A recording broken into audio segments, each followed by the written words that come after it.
Okay. All right, good morning, everyone. I'd like to call the June 2019 Committee on Accreditation meeting to order. Will the Secretary please call the roll? Jose Luis Alvarado, Cynthia Amos, Jomalene Balatayo, Suzanne Borges, Kathy Gracia, Katrina Chakowski, Deborah Erickson, Cheryl Forbes, Bob Fraley, Here. Anna Moore, Gerard Morrison, and Iris Riggs. We have a quorum. Great, so wonderful. And it's so wonderful to see all the spring colors. Everybody looks great and happy. And I like Gerard's new look. That's good. So we do have a quorum. As a reminder, this meeting is not being streamed live. However, staff has posted the link on the website. Is this a sign of the meeting to come? Okay, so staff has posted the link on the website. Any individual who would like to listen and watch the meeting live while the meeting is underway may do so. We know we have some individuals watching or listening via technology in real time. This is a very important reminder to please press the button on your microphone to activate it when you speak. You'll see the green light will come on, and then press it to turn off. And if you don't do that, those listening on the Zoom will not be able to hear your comments, and they will not be recorded. So please, if you're making a brief comment, simply push the button before you speak. We're going to jump ahead a little bit to item number 4. We want to welcome Mary Sandy here to our meeting, and we have a couple of members who are stepping down at this point, moving on. So we thought we'd invite Mary to like to say a few things. Good morning, everyone. It's terrific to see all of you here. I know it's been an extraordinarily busy year, and you all have. This is kind of like your last meeting of the year, and then you get a 5-minute break, and then we'll pick up next year, right? But I know that this is Deb's last meeting and Suzanne's last meeting, and I just wanted to have a moment to come in and say thank you on behalf of the Commission for your service here. This is a big commitment and a lot to undertake in the professional work that you do. This you don't always have time for this kind of extracurricular activity, but that you did make the time for this and that you've been such valuable contributors to this work is much appreciated by all of us here at the Commission, and I know by the Commission itself. So I think there are other things that will be said and can be said during this meeting. I have a competing 9 o'clock commitment, so I just didn't want to miss this opportunity to thank you both for everything you've done to keep this work moving forward, and wish you well in your next endeavor. And don't forget about us. We'll still be here doing all this. So anyway, have a great meeting, everyone. We're actually placing them on site visit teams and getting them for program review. They're not leaving. I know. I love it. You see, that's the love. That's the love we feel. That's good. Okay, gotta go. All right. Thank you. Have a great. All right, thank you, Mary. Appreciate you stopping by. Should we still wait till? All right. Okay, we're going to move on to item 2. Item 2 is the approval of the agenda. Is there a motion to approve the agenda for the June 2019 meeting? It's been a long night. So moved by Committee Member Riggs, seconded by Member Erickson. All in favor, please say aye. Aye. All opposed? Sure. Being, relatively new to this process, it seems to me there's a couple items that could be changed in order on the agenda in order to produce more fruitful consideration of items, particularly initial program review. So I'm not opposed to anything, but I think in light of the fact there's a conversation later about initial program review, and then there's a program earlier that's up for initial program review, we might be better served switching those. I don't know if it's possible or not. Yeah. Cheryl, do you want well, to we have folks that are joining us at a particular time for IPR. The other thing is that any discussion you have today, there's no action on the change. It's an information item, so it's not noticed as an action item. So it would be guidance to us. You wouldn't be actually taking action. You would take action in the future. So, and even if you did take action today, the programs that are in front of you today for review are under your current procedures. We can't change the procedures on a day a program is being recommended for review at this point. So I think let's have conversations offline in the future for this, but I think we need to hear the IPR item later, have the discussion, and then figure out what you want to do as far as improving the process. That makes sense. Okay, thank you, Katrina. All right, so again, the motion. Oh, I'm sorry, Member Alvarado, thank you. So just to clarify, initial program review or initial program approval still requires COA approval, so it is an action item. Correct? Okay, thank you. Not the later item, that is number, 18. That one's a discussion. Okay, so again, we had the motion. It was approved. Moving on then to item number 4. Well, actually, I'm sorry, item 3. Item 3 is the approval of the minutes of our prior meeting.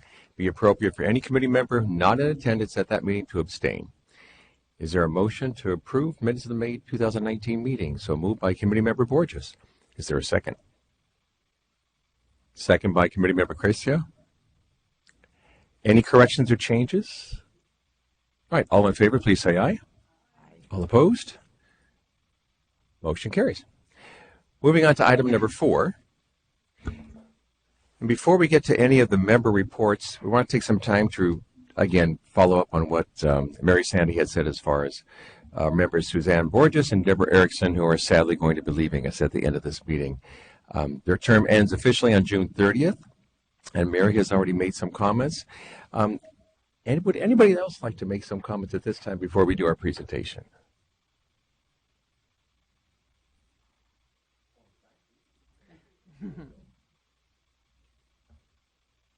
I would just like to say that I got to know Suzanne a lot better this time. Suzanne taught in the same school district where my kids went to school. And I appreciate we shared many, many rides, but many, many insights too. So I appreciate all the discussions that we've had along the way. So we're going to miss you. Yep. And Deb, I got to know you a bit as well, and I really appreciate your perspective, your honesty, your thoughtfulness for the good of the cause. I mean, you always had some good things to say, and I'm sure you will continue to have a strong voice for us. So we look forward to your participation.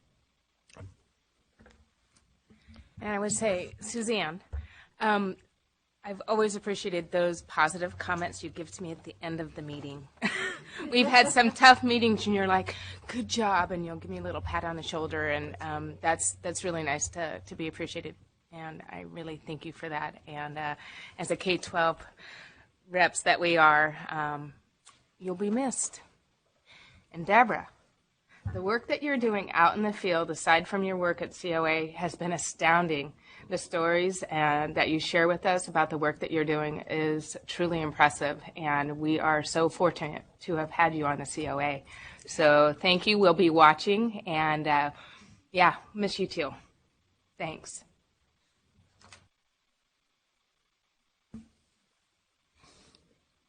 All right, we can do our formal presentation at this point. Turn it over to Terry Clark.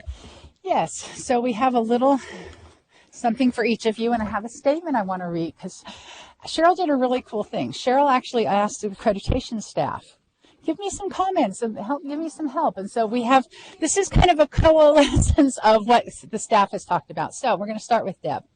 So Dr. Deborah Erickson was appointed to the COA in 2011 and then for a second term in 2015. For the COA discussions over the years, Deborah was able to pull from her deep expertise and experience in K-12 and higher education in California, including nearly 2 decades of experience as a K-12 teacher, a principal, a district director of curriculum and student services, as an associate dean at Cal Lutheran University, and then as dean at Point Loma Nazarene University. As a dean, Deborah has a deep knowledge of how educator preparation is delivered at her institution. Not all deans have that necessarily. She understands both the opportunities that exist in higher education, educator preparation, and the challenges. And she's brought this important perspective to the discussions of the committee.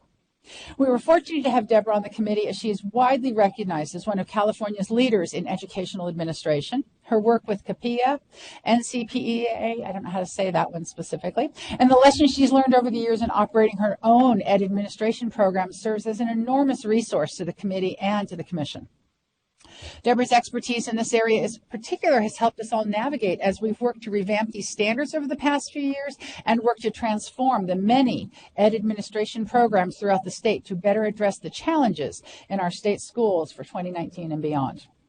We also want to thank Deborah for serving on many other work groups and task force over the years. the CPACE design team, the APA design team, the TPA work group of the Strengthening and Streamlining the Accreditation Project, to name just a few of those. We hope that in leaving the committee, you're able to continue to share your expertise with the educator preparation community in the coming years. Staff and COA members have always appreciated your thoughtful, respectful, diplomatic, yet direct way in which you've addressed even the most challenging of those COA reports. One staff member noted that she brought wisdom and focus to site visit report discussions and seemed to have her mission as a COA member always front and center. Another said she's brought authenticity to the discussions. Deborah, we're going to miss your wisdom and your authenticity. We hope that you will stay engaged in our work, and we want to tell you that the work you have done has had a direct impact on our state and ensuring that K-12 students have well-prepared and effective educators leading the classes.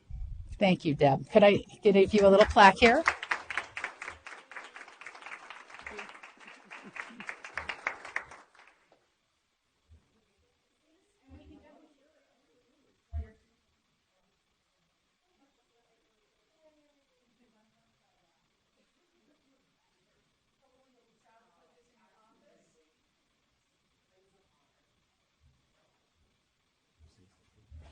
Yes.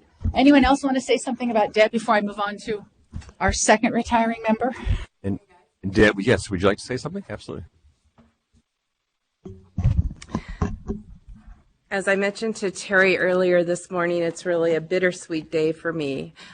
I'll have some time back, thanks to Aaron. I've been asked to be on a couple of site visits, and I was honored to do that because I loved doing site visits before I came on the COA. I have learned much more than I have been able to give back. So I would like to thank the community and especially the CTC staff. The CTC staff is amazing in so many ways, and the work that's been done over the last 10 years, I was thinking about this, is going to ensure quality educator preparation for decades to come. And that is our one hope for the future, in having a solid, rigorous K-12 education, free public education for all. And our teachers are making a difference every single day. Teachers, counselors, principals, nurses, psychologists, all of our educators making a difference every single day in the communities they serve. So I am proud to have been a part of this. I'm going to miss all of you. Thank you for your professionalism and the way in which you show up in education every single day. So thanks to all of you, friends. I will miss you. But I'll see you.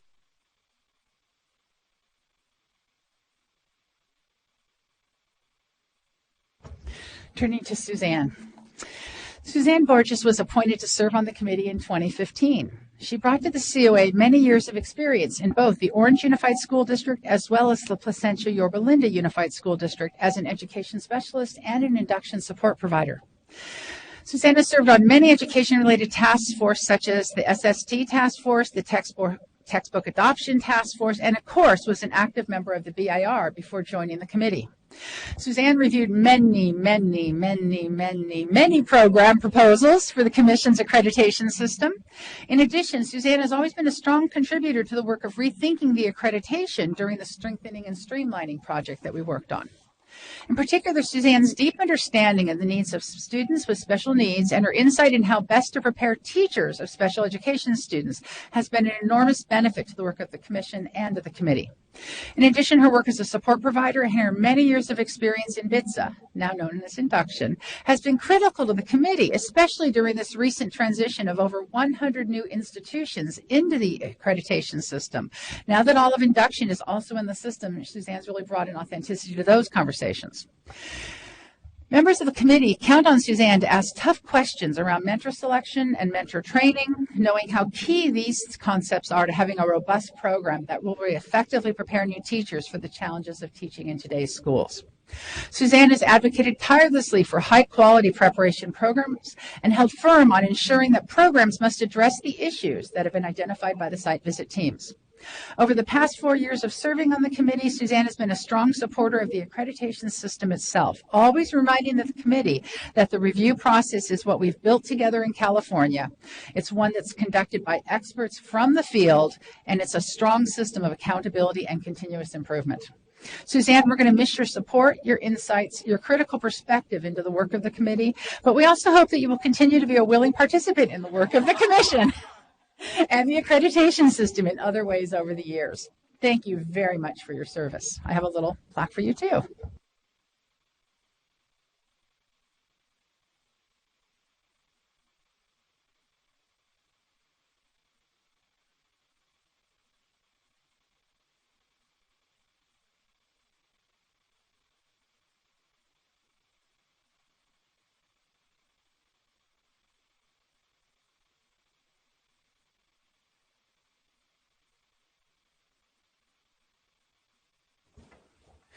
Suzanne, would you like to say anything?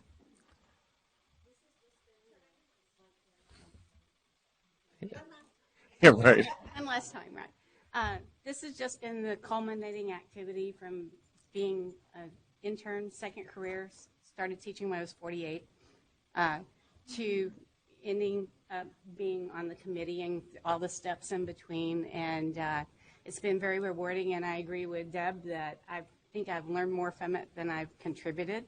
And just the staff is the key. The staff here is amazing, and I don't think that we could be as productive as we are if it wasn't for the staff members and all the ones that I've worked with over the years, almost all of them.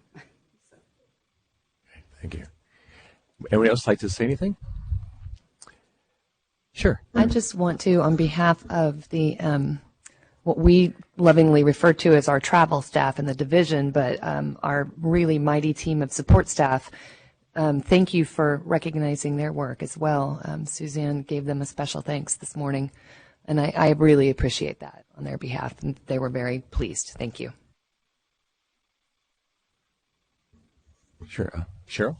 I just want to say thank you on our behalf as well. It's been a pleasure working with both of you.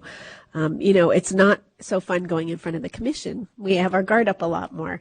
But when we come here, we know that we're in a collegial environment and that we can be honest about, here are our challenges. Help us try to figure things out. So I just want to say thank you to all of you, actually, but particularly Deb and Suzanne as you're leaving, to really thank you for being so thoughtful and, really trying to problem solve with us, because we're all in this together. We all, I think, want the best for our kids in K-12 schools. So thank you very much. It's been a real honor to work with both of you. Anybody else wish to say anything? And Member Riggs.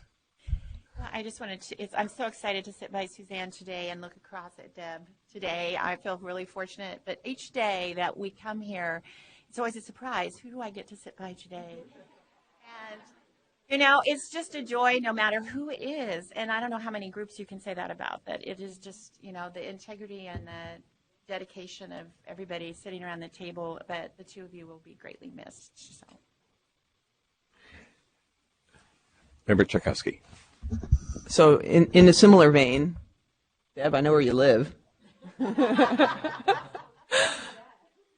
And it's similar to what Cheryl said. I mean, this comment applies to everybody, but especially our two departing COA members. I'm kind of the new kid on the block, and to be able to sit in a group with such august experience and wisdom has been hugely encouraging and enlightening for me.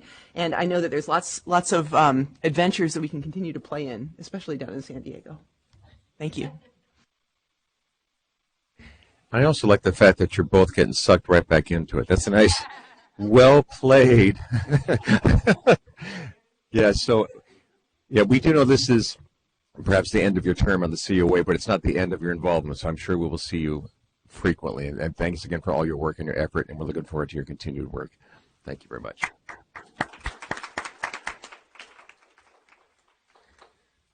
All right, we'll move on with our agenda item. We're going to move to item 5. Item 5 is staff reports. Staff does have a few items it would like to present. Ms. Hickey, would you please begin? Yeah, I think I'm going to let Terry start. So Terry, let's go over there. Okay. we actually have a really nice organized list. We're all turning over this new leaf, planning for the new school year coming up in the summer, as teachers always do. And so it's like, okay, we have a list. I know what I'm supposed to say. So the budget update. The commission's budget is still moving through the process along with the state budget. The legislators did pass it on time. The governor needs to sign it by the 30th. And there's really not much change to the commission's budget this year. There's no new additional grant funding in this year's budget. There is one new position proposed, and it's specifically for performance assessments, and especially someone that hopefully has some special education expertise in performance assessments. And that person would join Amy Rising's team about developing performance assessments. We are getting ready to start working on the special ed version of a TPA late this summer, fall. We've also had a project going on that many of your institutions have also been thinking about, but ADA compliance. There is a state law that as of the 1st of July of this year, every state agency and state entity has to state on its website, we are compliant with this federal bill, and I think the bill's number is 508, but I'm not positive on that number, or this agency is not compliant with that law. Now, that law has been in place for a long time at the federal level. The challenge is that as technology has improved, we've become less and less compliant. And so there are going to be some changes in some of our agenda item format, some changes to the website, things like that. And we have to do what's called, I now hate this word because I've heard it so much, remediation. You have to go back and remediate prior documents. And what it has to do is so that a screen reader for a visually impaired person is able to turn a screen reader on and have the screen reader read the agenda item or the item to them. Of course, we have a lot of coded correspondence that are in PDF, and it's not letters in PDF. It's an image in PDF, which means you can't remediate that except really pretty much by almost retyping it. So a lot of staff has been thinking about this since the fall. We are not going to be compliant as an agency by July 1st. We are doing our absolute best. We've got a plan in place, and we're working on it. One of the things that is going to happen is a lot of the information on our website that's older than 2 years old is going to be taken down, which is kind of sad. We will still have the information of what it was that was there, and there'll be an email where you can send to an email saying, oh, I would like the June 2007 agenda item on this topic sent to me. And we're going to ask the person to tell us, do you need it to be ADA compliant or do you just need it? And that email will come in to a centralized place. It will be sent out to whichever division deals with that. And if the person says they just need the document, we'll just go grab it from where it's been stuck and send it to them. If they need it to be compliant, we then have to remediate it before we can send it to them. So this is a big project, and it's going to have some impacts on things like our broadcasting. To be ADA compliant, whenever you have a live broadcast, it must be live captioned. We have no plan for that yet. So we're thinking about that and trying to figure out what's going to happen. And when you post a webinar, it does also have to be captioned, or a transcript has to be available. So I believe our plan right now as an agency is we're going to put a lot of our things on YouTube because YouTube has a captioning service. You just can't go over 4 hours. So some of our things will be in Thursday morning, Thursday afternoon, Friday morning, Friday afternoon. So that's a really big project. And in the agency, we did a day and a half of ADA training about Word, Outlook, Excel, PowerPoint, and PDF. And the agency trained a good number of people. And I'm actually really proud to say every staff member in the professional services division was trained because this is an important thing. We all need to think about it. And something else you'll be really sad to hear is I'm no longer allowed to create complex tables. Because and you know, complex tables have been one of my very favorite things because sometimes you can very elegantly show some complex data. But to be ADA compliant and for a screen reader to be able to read a table, it must be a simple table where the same number of columns exist throughout the table and the same number of rows exist throughout the table. So I have to break apart a couple different tables. And so you'll start seeing some things look a little different. Another exciting thing, we have had some end of the year money due to some bookkeeping things where the state had not been really clear about things were happening with money. And it was like, oh, we've been holding a bunch of change back because we thought a control agency was going to take that money. Oh, no, they took it last fall. So we have a little extra money before the end of the fiscal year. One of the areas we were able to get a contract, and the work will start July 1st, is to do some enhancements to the accreditation data system. some of the things that we had in the original requirements that were not put in place, and some additional new enhancements. And so a couple of our staff members are going to be really working with the contractor on that, and they work directly with both Cheryl and me. We just can't be at the weekly meetings every single week. So both Cheyenne, who's our staff member who's been doing the ADS weekly office hours and is working with the ADS, and also our newest staff member who's sitting back there and is going to wave. Poonam Bedi is our newest staff member. She started earlier this month. She is a recovering history social science teacher. She started with us June 3rd. Her school got out the week before. That's pretty much dedication. The last time we hired a current active teacher was when we hired Jake Schuler, and we actually hired him at a semester break. And he's been a great addition to our team, and we expect that Poonam is going to be just as good addition. She'll also be helping with the ADS enhancement project. A couple of the things we're looking at enhancing. If you remember, you were told that those basic 8 first things about a program. Are you a semester or quarter? How many units are required? Do you have a minimum GPA? Some of those program contextual things we said would just fill in for the next year, and you could edit it if you needed it, but you wouldn't have to re-enter it. Well, the first set of contractors didn't get that in. That's on our list. Other things on our list. Currently, you can only define programs based under the current credential structure. So if you're offering a bilingual multiple subject program, you have to enter it as a bilingual program, and you also separately have to enter it as a multiple subject program, which means that we are therefore double counting those candidates.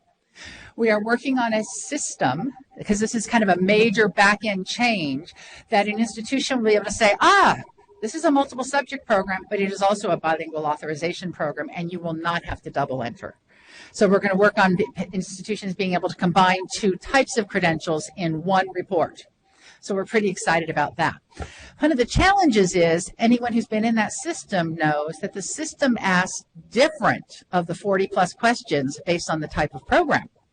So when it's a preliminary multiple subject program, there are specific questions that are asked. A bilingual auth program has different questions. So the contractor has to build this in so the union of those 2 sets, see that type of terminology there? The union of those 2 sets of questions is put into that report for the bilingual multiple subject program. So this work will take most of the 2019-20 year, but we're really hopeful we're going to have some exciting things to share with you about the ADS. It's going to be much more user-friendly. Cheryl, question? I answered it? Okay. The other thing about the ADS is it is becoming the place for contact information for the professional services division. Your accreditation contact is in there. Your fees contact is in there. Your TPA and APA contact is in there. We are moving away from other systems, databases. And we are hoping to get a PSA out maybe late this summer that actually how you update your dean, associate dean, director, superintendent, all of those people, you will not do a separate update process. It will only be the update in the ADS. So we're moving forward on that. I know, that's a big one. It's huge. I also need to talk about a bill that was introduced into the legislature, and it was introduced through a process known as Gut and Amend. It's SB 614, and if you deal with multiple subject or education specialist programs, you're going to want to monitor this bill. SB 614, what it pretty much does is it erases RECA from the credential requirements. Now, there are some people that are happy about this. There are other people that are very unhappy about this because, and we had a meeting this week with the legislative staffers and the advocacy groups who are coming forward about this. In the old program standards, there was program standard, as you all know, 7A and 7B. They were very detailed and very specific, and they told programs, you must prepare teachers in all these ways. Now, 7A had a section for what do you need to do to teach reading? What do you need to do to teach writing? What do you need to do to help with students with their listening and speaking skills? None of that language exists in the current TPEs. There is 0 about scientifically based reading instruction in the current TPEs. And that was a specific decision that was made. The RECA assesses that. Why would we also put it in the TPEs? Why would we have, as our executive director puts it, a belt and suspenders approach? If the belt is holding up the pants, do you really need the suspenders? So that content about teaching reading, teaching writing, helping students develop their oral skills, their speaking skills, none of that is in the TPE. So if RECA were just plucked out as a credential requirement, programs would not be required to teach any of that. That's a huge problem. That's a huge problem because we know that reading is one of those fundamental skills that opens up all curriculum to students throughout their life. And if you can't read, you really have a challenge. So we're having conversations. Actually, an article, call to action. It's not even an article. It's a call to action was just put out. And you'll find this information if you look at the EdVoice webpage at all. EdVoice, Bill Lucia is with EdVoice. He actually wrote the RECA bill a number of years ago. And this call to action says that they're trying to get rid of this RECA and put nothing in its place. It's going to leave a huge hole. Now, that's not actually true. Staff knows this is a hole. We're bringing an agenda item in August to the commission with some draft literacy-focused TPEs. But I have to tell you, those draft literacy-focused TPEs do not address the teaching of reading. They really do not address it in any depth. So what we're going to be asking the commission is, are these TPEs sufficient for what you think a new teacher needs to know and be able to do related to teaching reading, or do you think there needs to be additional specificity? So we are going to work on this. Our goal is to have this language in place so that we do not end up with this huge hole. At this time, that bill is set to repeal the RECA requirement January 1st of 2020, which means there are any number of candidates out there right now who've already completed their preparation but have not passed RECA. They can't apply on December 30th or 31st. They get to January 2nd of 2020. They get a credential. Somehow, 3 days later, they're now qualified when they couldn't. So there are challenges. I mean, there may be people who do see the RECA as a real barrier, but it also is a safety net in many ways. So this is a challenge. Questions? So in light of the fact that there's a new TPA being hatched for Ed Specialist credentials, my understanding is that that TPA performance assessment can't directly assess the teaching of reading or those related skills unless they're explicitly identified as TPEs, right? Very accurate. The people sponsoring the bill were thinking that just the TPA would take care of this. So we had a very good discussion earlier this week on that topic. And you're right, there is no TPEs about the teaching of reading, which means the TPA does not assess it. Even once those TPEs are in place, we have to think about the TPA is an authentic performance assessment based on where the candidate is placed. Are we going to require that every multiple subject candidate is placed in a kindergarten through second grade classroom? We don't. So if you're placed in a sixth grade classroom, how do you do an authentic performance assessment in your classroom if you have no one that you're going to teach early reading to? The TPA does have a focus on literacy. It definitely has a focus on enhancing literacy, but it does not focus on what, and there's a document about this big, and it was somewhere 2010-ish or so, the scientific principles of teaching reading. There is no way for those principles to be assessed on an authentic performance assessment at this point in time. In the special ed world, we run into some additional complications because right now, early childhood special ed is not held for subject matter, nor for the RECA. Early childhood special ed candidates is one group of candidates that does not have to do the RECA. Currently, moderate severe candidates do have to do the RECA. We had a conversation with the people thinking about the bill that when this was mild mod and mod severe, it made sense that mod severe should do the RECA probably because they could easily be teaching reading. If it's now going to be mild, moderate support needs and extensive support needs, do extensive support needs teachers need to do a RECA? That's a question, a policy question that they need to think about. So there's a lot of conversation that's going to go on. There are a number of organizations behind this idea of just repealing it, but this point has now been pointed out that there's going to be this really big hole, and is it appropriate for students in the K-12 world to have people who don't know how to teach reading? So I don't know where it's going to go. We're going to see as it rolls out. Do you have a sense about the scope of the problem? I mean, what % of program completers struggle with passing RECA? It really depends on the institution and the program. In general, special education candidates have a much harder time passing RECA, and English learners and students of color have a much harder time passing the RECA at this point in time. So we don't think the RECA is the right thing. We think the RECA should be updated. But of course, the RECA in law is tied to a 1996 reading document that no longer exists for anyone to find. But it is very specific what has to be assessed. So we had a conversation with the folks that, because there are still some entities that really would like an external measure of the ability to teach reading. They just don't want the RECA. They want something new that's more appropriate at this point. So, may I suggest that whatever it is, it not be an additional fee for students? That's definitely a concern that was definitely talked about. We talked about there could be program-specific assessments. So once the commission identifies what the TPEs are, of course, every program has to teach all TPEs, has to have candidates practice all TPEs, and has to assess all TPEs. We just need to make sure that the legislators and the policymakers external to our building are comfortable with that. They right now, some of them are asking for something that is externally scored so that there's valid, reliable, and comparable data available across the state. So we'll have to see where that conversation ends up. A couple other areas, just really quickly, because I know you have a busy agenda today. We are looking into, is there a way to add the idea of regionally accredited institution into the Ed Code related to offering student teaching-based programs? We're also looking into the fact, is there a way to add into the Ed Code this idea for the CSET where a candidate could take the test, they could complete a commission-approved program, or they could do a combination of the two. If that were to get into Ed Code, it would be very easy to implement. The day the bill becomes law, that would be something candidates could do.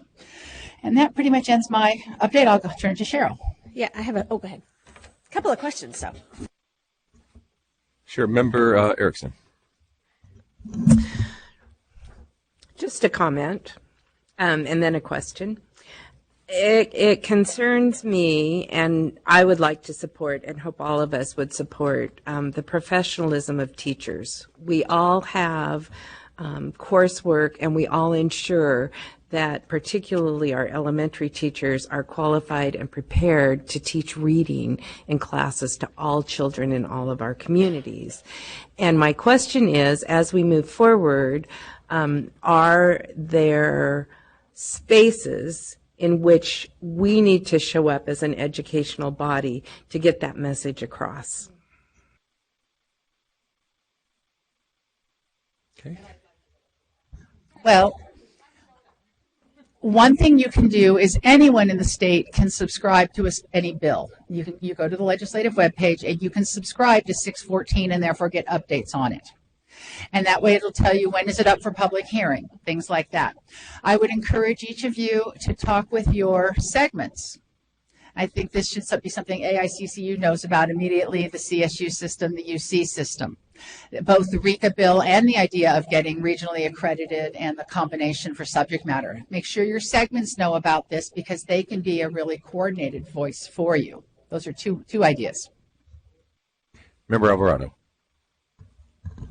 On the CSET bill, where it can be a combination of courses and exams or subtests, do you have a sense about time frame for that? You know, how far along is it? And because I know that there's some individuals who are kind of hanging out there, and they would love to know that at least there's some finality to it.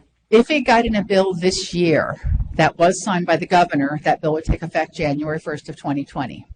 On that day. And that's actually faster than if we try to put it in through regulations. The reason we've been a little stymied in the regulatory process, we can find enabling legislation that makes it very clear that in special education equivalency should be granted, and for elementary subject matter programs, equivalency should be granted by institutions.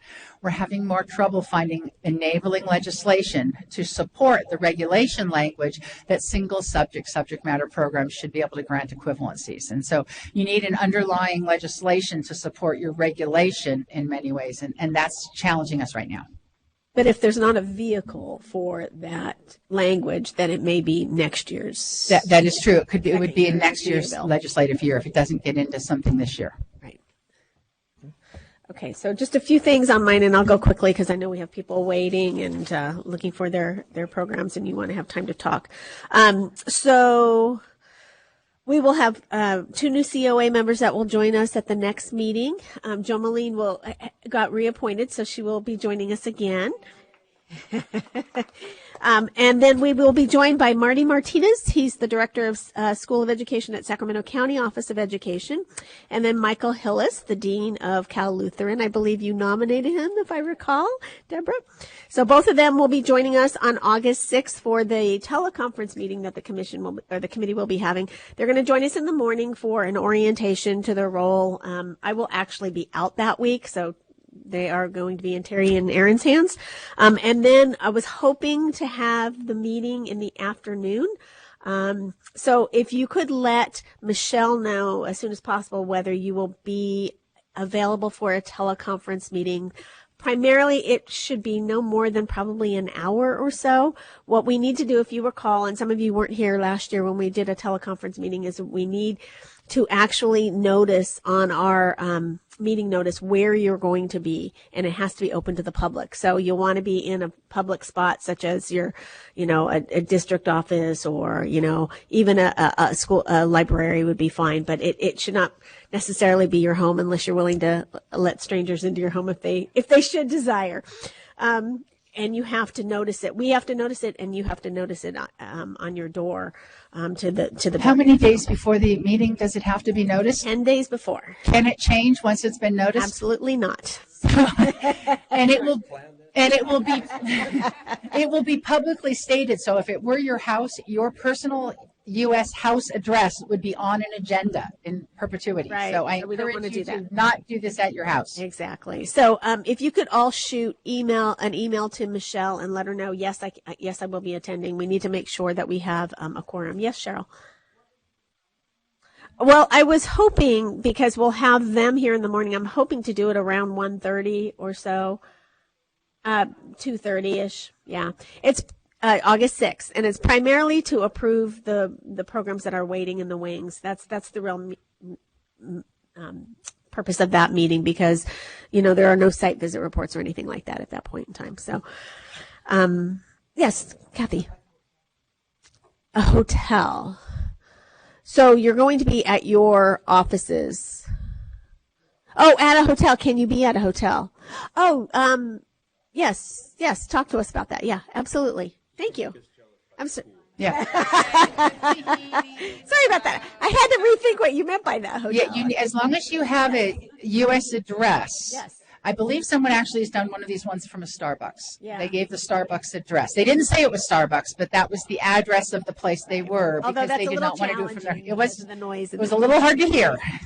But a hotel is fine. I'm sorry, 1:30 to I got a 2:30. good question from this end of the table. If you do choose something like a hotel or a Starbucks, how can you post 10 days in advance a notice of meeting at a place? Well, you don't so let me clarify. Okay. The notice that gets posted 10 days in advance is on our website. It would have the hotel's address at that time. The day of the meeting, you post a physical paper where you are at that says the meeting is occurring here, so that anybody who's interested.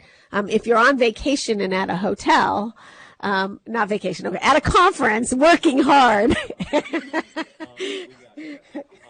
Exactly. So that's the requirements. I wanted to let you know that we are in the process, based on having done the precondition reviews in years 1 and 4 for 2 years now in a row, and some of the issues that we've found over the past couple of months.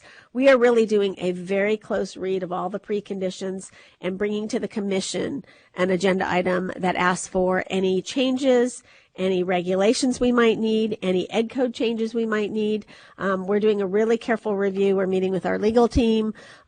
It's going to take a while. Just the multiple single subject preconditions alone have taken hours and hours to make sure where are all the ed code citations, where are we missing some things, when did the commission approve these, those kinds of things. So that will happen in stages over the next probably 6 months or so. But we want to make sure those are airtight from here on out. I wanted to make a mention that Lynette Roby will be retiring probably at the end of August. She's not here right now. She's in England. But the August meeting will probably be the last time you speak to her in a professional capacity. I know. I'm very sad. Yeah, she's on vacation. And then staff did meet about a debrief of last year's accreditation season.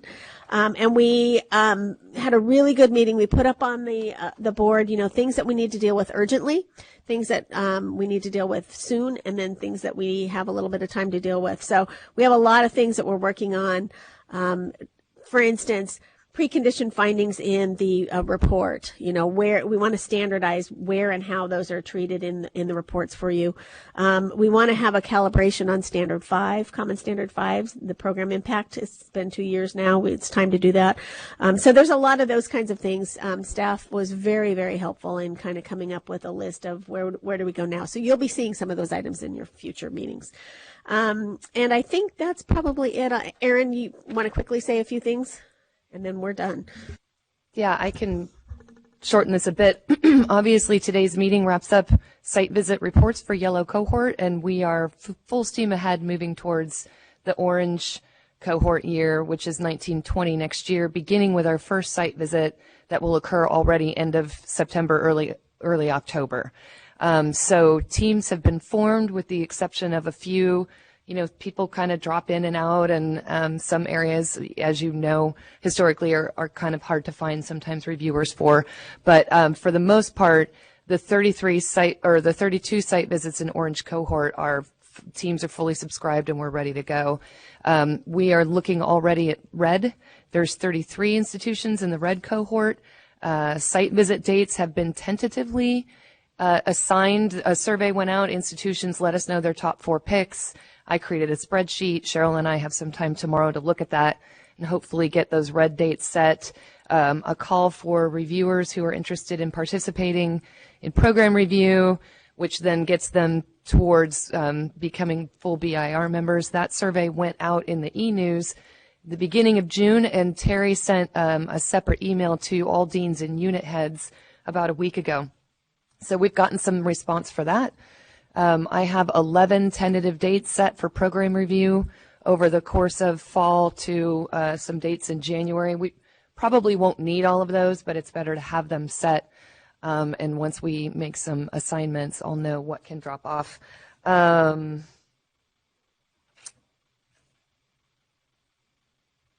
We have 3 team lead trainings coming up August, September, and October. We have 3 BIR, 2-day BIR trainings coming up also August, September, and October. We are planning for some refresher training for folks that maybe it's been a year since they've done it, et cetera, so we can kind of get them on the same page. And then also some technical assistance will be provided for institutions that will be submitting their program review in September. So all of that will be rolling out over the next few months. Wow. Thank you. Thanks, Cheryl, Terry, and Erin. My gosh. Right. Well, never a dull moment, right? They're always busy, as Deb and Suzanne were saying. Thank you so much for the updates. Really appreciate that and all the work that's taking place. We're going to step back just a little bit. We had passed over the opportunity for any members to have anything to report. So would anybody like to briefly share anything new in their neck of the woods? Okay. Moving on. Let's move on to item 6. Item 6 is program approval recommendations. And the program approvals, this section is for an action. There are 2 institutions with 2 new programs for approval. Just remind everyone that in line with our new process, the institutional representatives have been invited to join us via technology to provide any information and to answer any questions that we might have about the proposed programs. The first one is the San Luis Obispo County Office of Education Clear Administrative Services Credential. Any recusals on this item? Okay, seeing none, joining us via technology, I believe, to answer any questions that you might have about the program proposal we have Ann Stone, Program Director of Induction and Administrative Services Credentials Program, and Dan Peverini, Executive Director of Education Support Services. Do we have you there?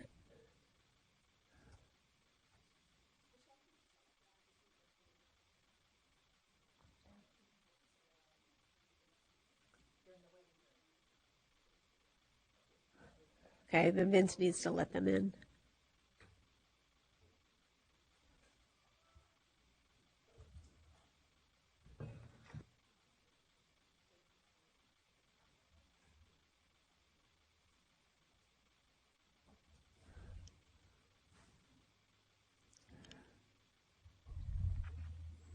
It's time for a joke. Anybody? No? No? Oh, I can easily involve trombones. You know why intermissions are only 15 minutes? So you don't have to retrain conductors.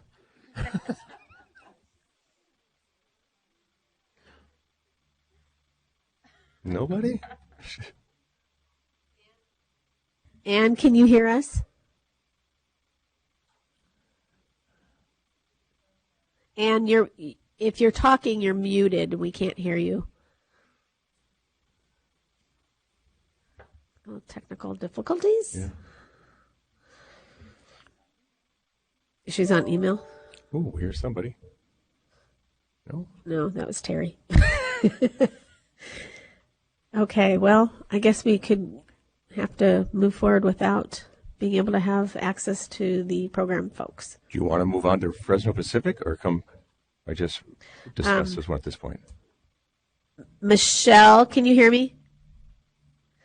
Is Fresno Pacific on? Which would be Sharon Merritt and Dr. Charles Merritt.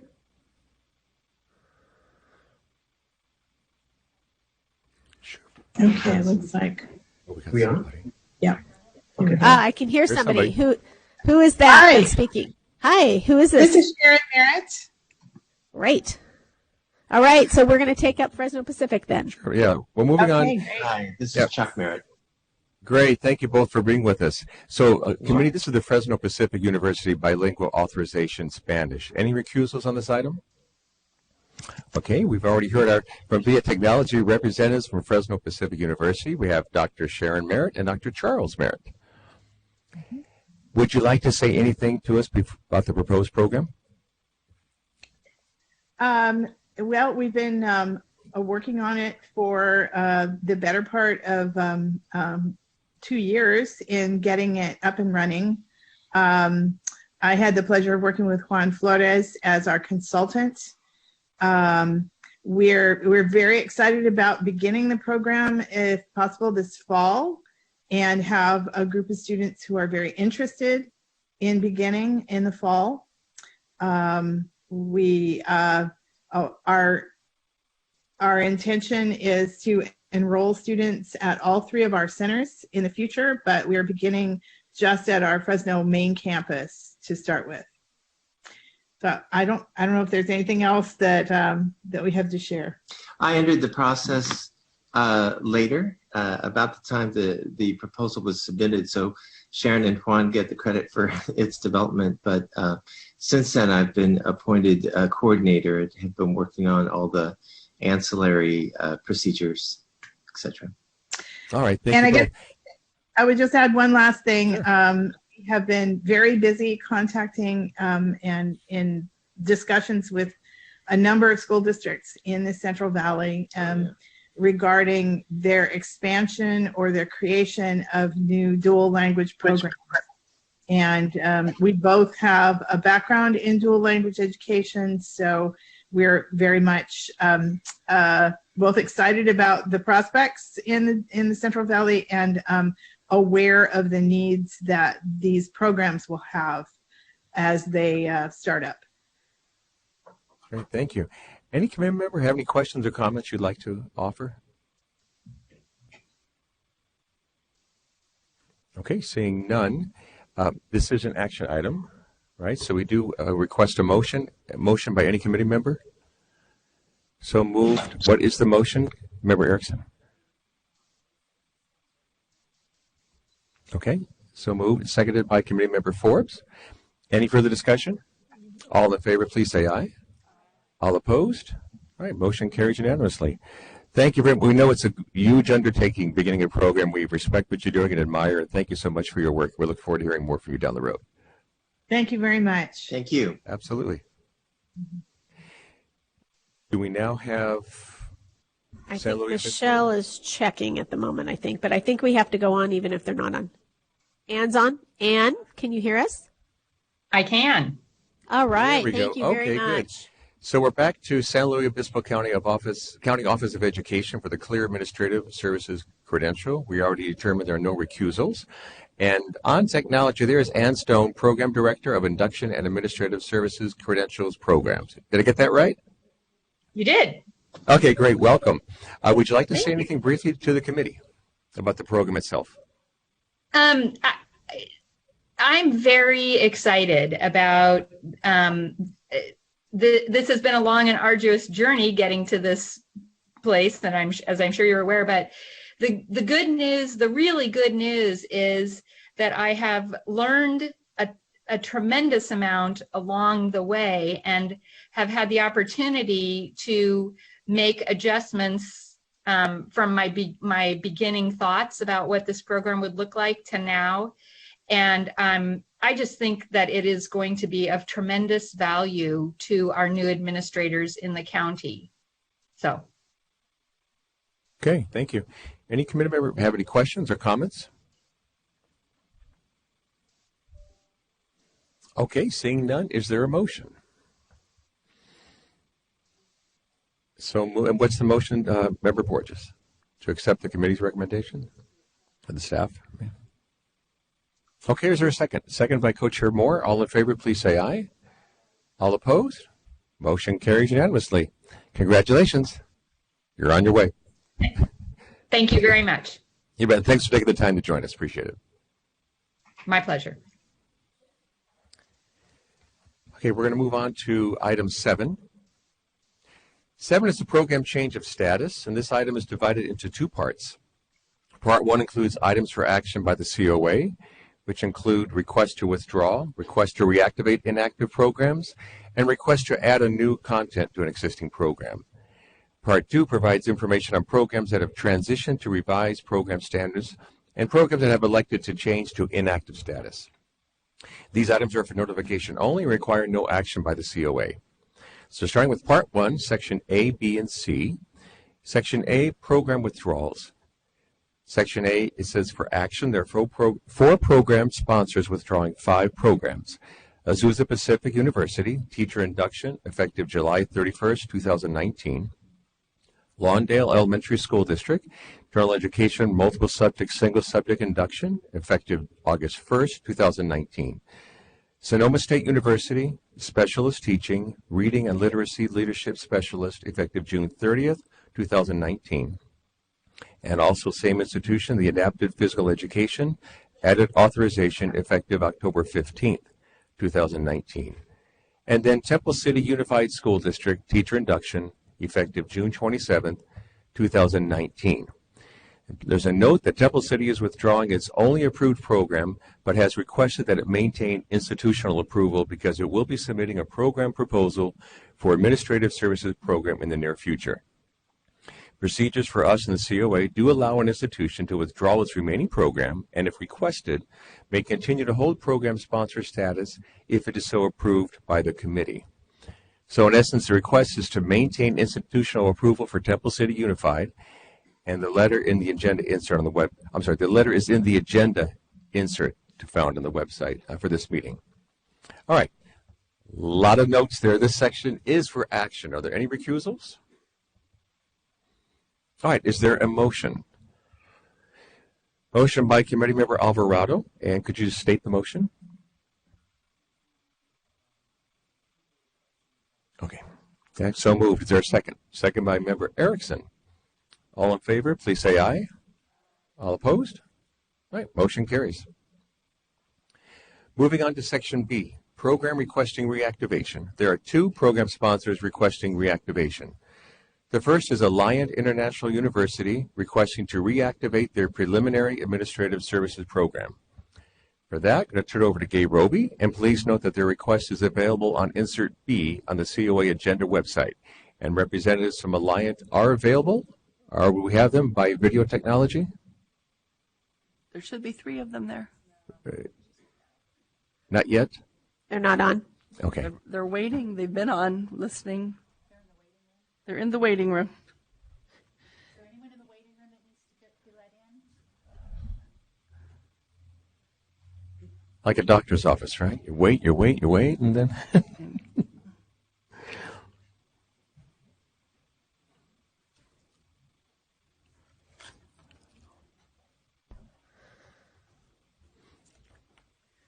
Katrina, you want that trombone joke? No. How do you make a trombone sound like a French horn? Put your hand on the bell and miss a lot of notes. No. I'm just working the room. Yep. Christy, Oh. Mary Ola Sensei, and Chris Pillington. How is a lawsuit like a cellist? Everyone's so relieved when that case is finally closed.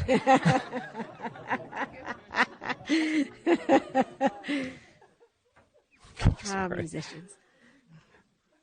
Oh. And, What's that again? What's that? yes, for sure. Right? I'm telling you. Should we take a break and wait? No. Yeah. Let me see. They're not in the waiting room? No. We're on the phone. Oh, okay. They're on the phone. Okay, great. So you can hear us? That's Mary. Yes, we can hear you very well. Okay, wonderful. Then we'll get started. Okay, so let me run that. Dr. Mary Oling Sisay, did I pronounce that correctly?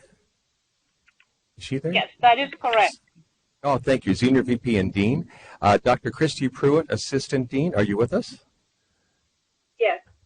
Great, thank you. And then Dr. Chris Pilkington, Program Director of Educational Leadership and Management Program. Are you there as well? Yes, sir, I am. Great, thank you so much. So we have all three here. And this is an action item. Any recusals? Okay, not noted in the, we can certainly have them make comments. Yeah. Would any member of the institution wish to make any comment? Can we do that? Oh, I'm sorry, Gates. I turned to background. I got lost in all those jokes. Well, I got more, sadly. All right. I'm sorry, Kay. Will you please take the lead on this? Alliant sent a request letter into our accreditation team last summer, saying that they wanted to reactivate a program that they had withdrawn about the time we were instituting our new program standards in the Administrative Services Credential Program. They had submitted a transition plan, so they knew pretty much where they were going with new program standards, but we had this little thing called the performance assessment come on board since that. Yeah, my mic is on. And so they had a lot to learn, a lot of heavy lifting in order to be reactivated at this point in time. So we have worked with them for about 18 months to get this done, finalized, ready, set to go with them. Kudos to them. They hung in there trying to understand the new concepts. I warned them that they have more to do when, it looks good on paper, but when you start to implement, there will still be more changes to come. But the three of members who are on the phone have met with me face-to-face a couple of times. We've done many phone conversations, lots of email back and forth, so they could come to a point where they feel they understand the program standards, the Cal APA, and what is required of them as a program, and ready to start implementation. So kudos to them for working as hard as they did to get to this point. Great. Thank you, Ms. Roby. Would any member of the institution wish to make any comments at this point? Not at this point. Thank you. Okay. You're welcome. Any discussion from the COA members? Any questions or comments you'd like to offer? All right. Seeing none, is there a motion to approve the reactivation request for Alliance Preliminary Administrative Services Program? So moved by Committee Member Tchaikovsky. Is there a second? Second by Committee Member Valentallo. All in favor, please say aye. All opposed? Motion carries. Thank you. Congratulations. Thank you very much. All right. Thank you for hanging in there. Have a good day. The next one we have is, thank you. Bye-bye. The next one is California State University Chico Single Subject Health, Economics, and Music Programs. This one you'll notice is a correction. Please review the note on page 2 about the reactivation request. Yeah, I will say something about this. They notified us fairly recently saying that in 2017 they made an error in terms of asking us which programs to go inactive. So they did not mean to inactivate their single subject prep program, but rather their subject matter program. So this is just, they have not made any changes. Everything is running. So it's just a correction to the notice. So, but we would like to make sure that everything gets in front of the COA formally. So, Formally, okay, great. So if you could approve that, that would be wonderful. Sure. Any recusals? All right, is there a motion to approve CSU Chico's reactivation request for these 3 single subject areas? So moved by Member Forbes, seconded by Committee Member Alvarado. All in favor, please say aye. All opposed? All right, motion carries. Thank you. On to Section C, adding a new content area. There are no institutions requesting to add a new content area to an existing program. This is a new aspect of program approval that Ms. Hickey discussed at the main meeting. All right, moving on to Part 2. The next 2 sections are D and E, and they're for notification purposes only. No action is required. Section D, programs transitioning. There are no programs requesting to transition at this time. And then Section E, programs moving to inactive status. This section is for notification only, and no action is required. There is 1 program sponsor moving 3 programs to inactive status.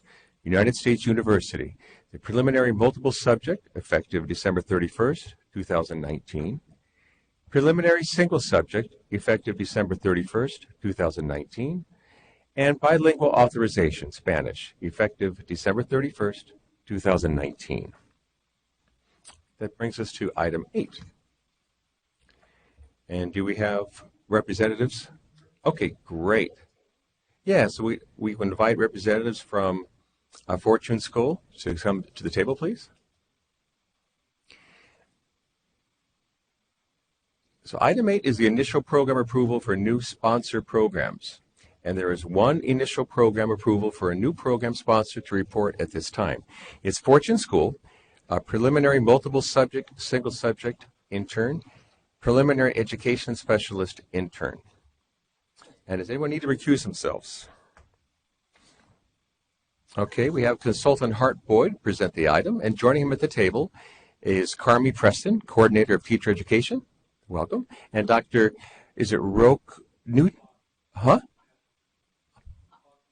Thank you, Neto. Thank you so much, Co-Dean, for being with us. And do we also have in the audience the other Co-Dean, Dr. Angela Williams? Great, thank you, welcome. And also by video technology, Christy Pruitt, former Director of Teacher Education at Fortune. Is Christy there?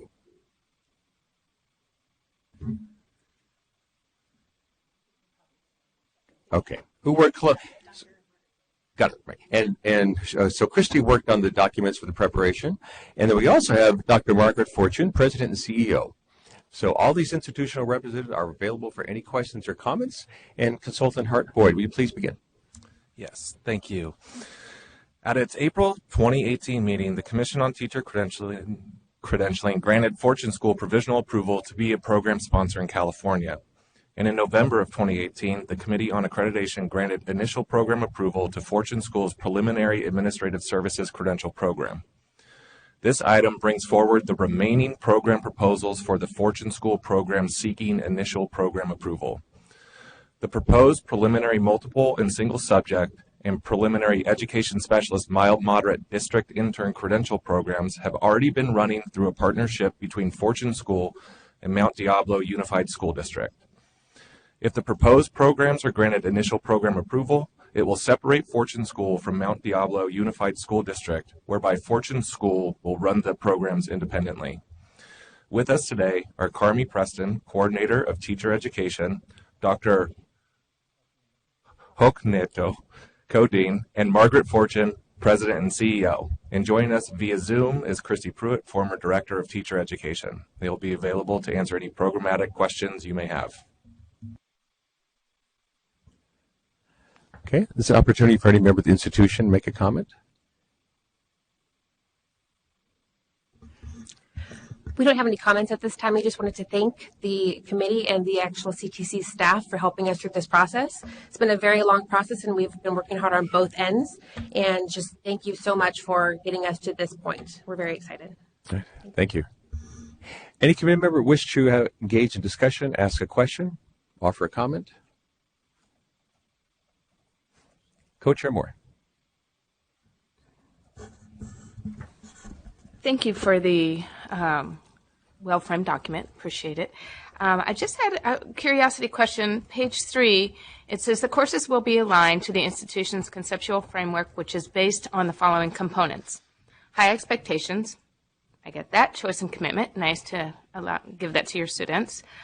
But then it says more time and focus on results. And I was a little, what do you mean by more time? I've never seen that as a part of a conceptual framework. And then the focus on results, students' results, which results? Can you clarify those for me a little bit? So this conceptual framework is actually based off of the charter schools, and we adapt that to our program so we can fit all as one institution. The more time focuses on giving our students more opportunities both in class and outside of class, and when it comes to our district intern programs, both our coursework and their clinical experience, to experience more time to do that theory to practice combination that we want them to see. For focus on results, we want to be able to have them incorporate data into their livelihood and their teaching experiences, and to see that results are very important. And when it comes to results, they need to be able to both obtain data and use that data moving forward in their profession. And can you speak to the last one, citizenship, what that looks like in your program? Yes, and again, that's based off of what the charter school is based on. And citizenship is being a member of a democratic society and basically being able to be a leader in our society, showing them what steps they need to take in order to be a leader of their classroom, and also moving on, if they so choose, to be a leader of an organization or an administrative role. You're welcome. Thank you. Member Alvarado. So I have several questions. I mean, as I read the document, I've been concerned about some areas, but following up on that, in the very next section on the top of page 4, where it talks about faculty and personnel will regularly and systematically collaborate with various stakeholders. You mentioned colleges and universities, yet in the entirety of the document, I don't see any connection with a college or university. And as far as school districts, I believe there's only one public school district, that's Sacramento City. So I'm confused about that statement, and what I see as the evidence does not supporting that. We do have a lot of partnerships within our organization. We partner with a variety of different school districts within the area. This actually is just an example. We also partner with such districts as San Juan Unified School District, Twin Rivers Unified School District, Vallejo City, all the way to the Bay Area. So for our districts, those are our partners that we go to. For universities, we do have connections with UC Davis, Sac State. A lot of the connections that we make are actually at the CCAC conference, where I'm able to go and collaborate and mingle and speak with universities to see what their procedures are, to see how we can adapt those, and then work together to help our program as well. Ask a follow-up. Can you provide more detail in terms of what those collaborations actually look like, other than just having conversations at conferences? So when we go to the conferences, we discuss how their program looks, how our program looks, and then we're able to see what methods they go about and how they organize their program, what documents they use, what tables they use, rubrics, that kind of thing. And we can actually bring those back to ours, adapt them to how our program runs, and use what they've put in place to try and advance our program as well.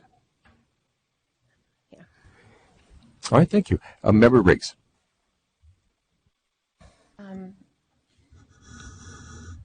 So I noticed that there were a lot of questions from the reviewers related to subject matter pedagogy. And I noticed that the reviewers have now said that all of those standards are met. And it's not clear to me, and I've spent a lot of time with the documentation as to how those were met. I'd like to understand if I'm a multiple subject candidate in your program, and if you could explain to me how, when I'm taking courses in pedagogy, how is it that I am getting the experience and expertise in math pedagogy, as an example? Where does that live within my program that is tied with single subject And where is it within the qualifications of the faculty who are teaching your people? Because I went back to the common standards and looked at standard 1 to find the qualifications of the faculty, and and there's a lot to look at, so I just perhaps maybe have missed it. But I'd like more information about how that works, because if you think about multiple subject, we have all the content areas of multiple subjects, and we're credentialing people to teach all levels of grade levels. So how do I get that in your program?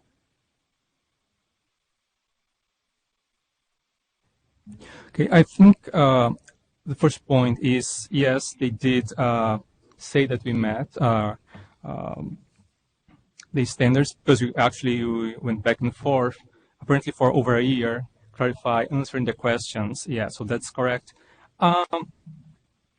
When you look at our programs, it's also important to see how the assignments are created. So, for example, someone in multiple subject and with the specialty in math, for example, someone is hired to teach 7th grade, 6th grade, they are going to design their assignments focusing on different disciplines they may teach. So when you look at different assignments, they have different areas that are being covered. Even when those people are taking also classes with single subject, some classes are common for both groups, each student should focus on different areas in the assignments. In addition to that, our program is structured around a module system. And so within our modules, the first year of their courses are actually, they all take place together. Single subject, multiple subject, and education specialist. And that's for a purpose. They take place together so they can learn all of the base information that they need to know as teachers, as well as be able to collaborate with their peers. And so they can collaborate as a multiple subject teacher with an education specialist teacher or a single subject teacher, whether it's math, English, PE, any of the above. The collaboration provides a lot of depth to the modules, and then they can follow up with Practicum. And every module that we have is connected to a Practicum. And within the Practicum, they have assignments. And as Dr. Neto was saying, the Practicum, within the assignments, they can be designated as a multiple subject teacher, show me how you're going to incorporate math, or show me how you're going to incorporate English. And that's how we're able to see.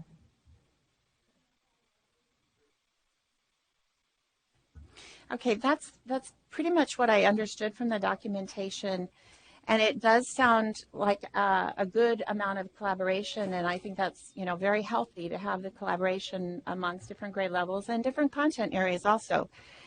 It is unique in my mind as to how the subject-specific pedagogy standards are met, because I'm just not seeing the content expertise built into the program. So it's not to say that the collaboration model isn't a wonderful model, but there needs to be a balance with content-specific expertise.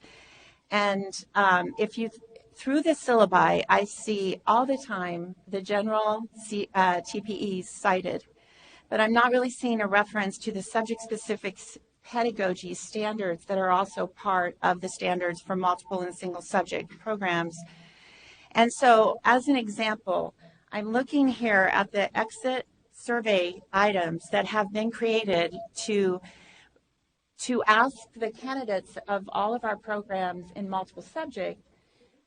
It specifically states, so this is for mathematics, and there are similar questions for the different content areas. So a multiple subject candidate finishing your program will be asked on the state survey upon exit from the program, in your teacher preparation program, how much opportunity did you have to do each of the following?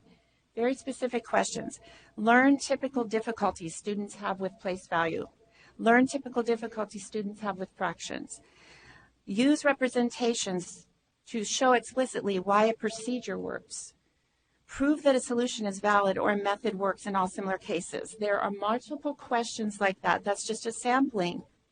And if I'm in classes that are by nature somewhat generic related to appropriate instructional strategies for all teachers, it seems like there's a reliance upon the candidates themselves to develop the expertise using the content standards and the frameworks and each other, rather than having, in addition to that wonderful model, in addition to that, having content leaders to require the specificity that's identified here in the assignments that they have, and also to guide them. I'd like to answer that. I think there are two elements that we can also present to show how we address your concern. One of them is the topic seminars. And the topic seminars, we do care about those, the pedagogy, the content-specific pedagogy. And the content seminars, also the topic seminars, also come from the needs we map out throughout the program. We identify the needs, the weaknesses with our candidates, and we are able to provide different topic seminars to address that. Another tool we also use is the lesson plan. And the lesson plan, students really can have the opportunity to show the knowledge on these areas. The lesson plan is really detailed and really pushes students to show. At the meantime, they do not do that on their own. They do not only rely on their classmates. They do have faculty to support them. And they have the faculty, and later on they have also the field supervisors, and later on also the mentors. So they are not on their own. They are not only relying on their peers, which is very important, and we try to increase that as much as possible.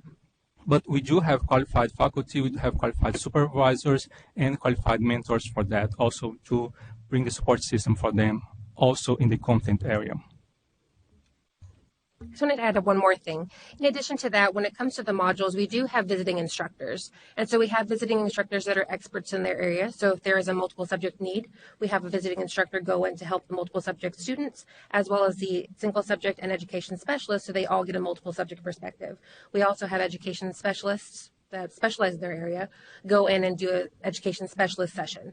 And so they get multiple views with visiting instructors. Member Tchaikovsky. And I, as Member Riggs said, I appreciate the collaborative by design nature of that first initial year of experience, but I also share as a person concerned with our state's shift to the California standards, which is still underway, things like the standards for mathematical practice, which have the potential to increase student achievement significantly in the state if new teachers are in fact instructed methodically in those transitions, all the shifts that the Common Core predicates. So I guess I have two questions for you. Number one, help us understand how the qualities of your either visiting instructors or faculty lend themselves to that content-specific pedagogical instruction. And two, what evidence can you collect or share that feedback to candidates squarely addresses those specific expectations? So I can cover the feedback piece. At the end of every course and every practicum, we have a survey go out. And so we ask the students specifically, what did you like about this course? Did this course cover all of these standards, all of these TPEs? Was everything covered for you? Was it covered well? Was it covered not so well? Give us some feedback. We also, on the previous piece, when it comes to the visiting instructors in practicum, with that, we do have highly qualified instructors that come. They're either masters or PhD holders in their areas, and they are up to date on all the new standards. So they come, and the items that we collect from them are held within the practicum. It can be an assignment of a research-based, it can be a discussion post, it can be a reflection, and then we take a look and read those and see how we can improve our program from their comments. I guess I was asking more, when I said feedback, I was interested in feedback from the instructor to the student, which is evidence of teaching and delivery. I just wondered what that evidence, not so much affective student responses, indicated. Let me see if I understood the feedback from the instructor to students. That happens through the assignments. Also, students, the instructors hold office hours. So they can have that time one-on-one with students to really oversee.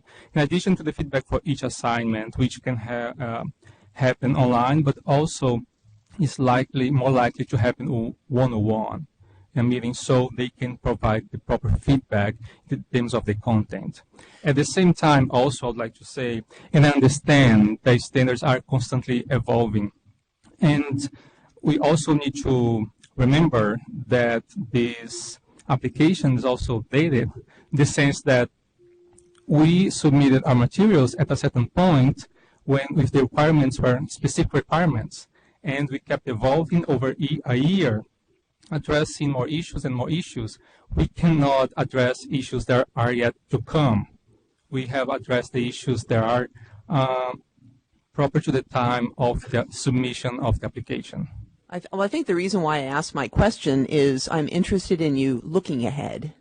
Because if you have initial approval, that means you're going to be running a program with anticipation of complying with changes that may occur in the future.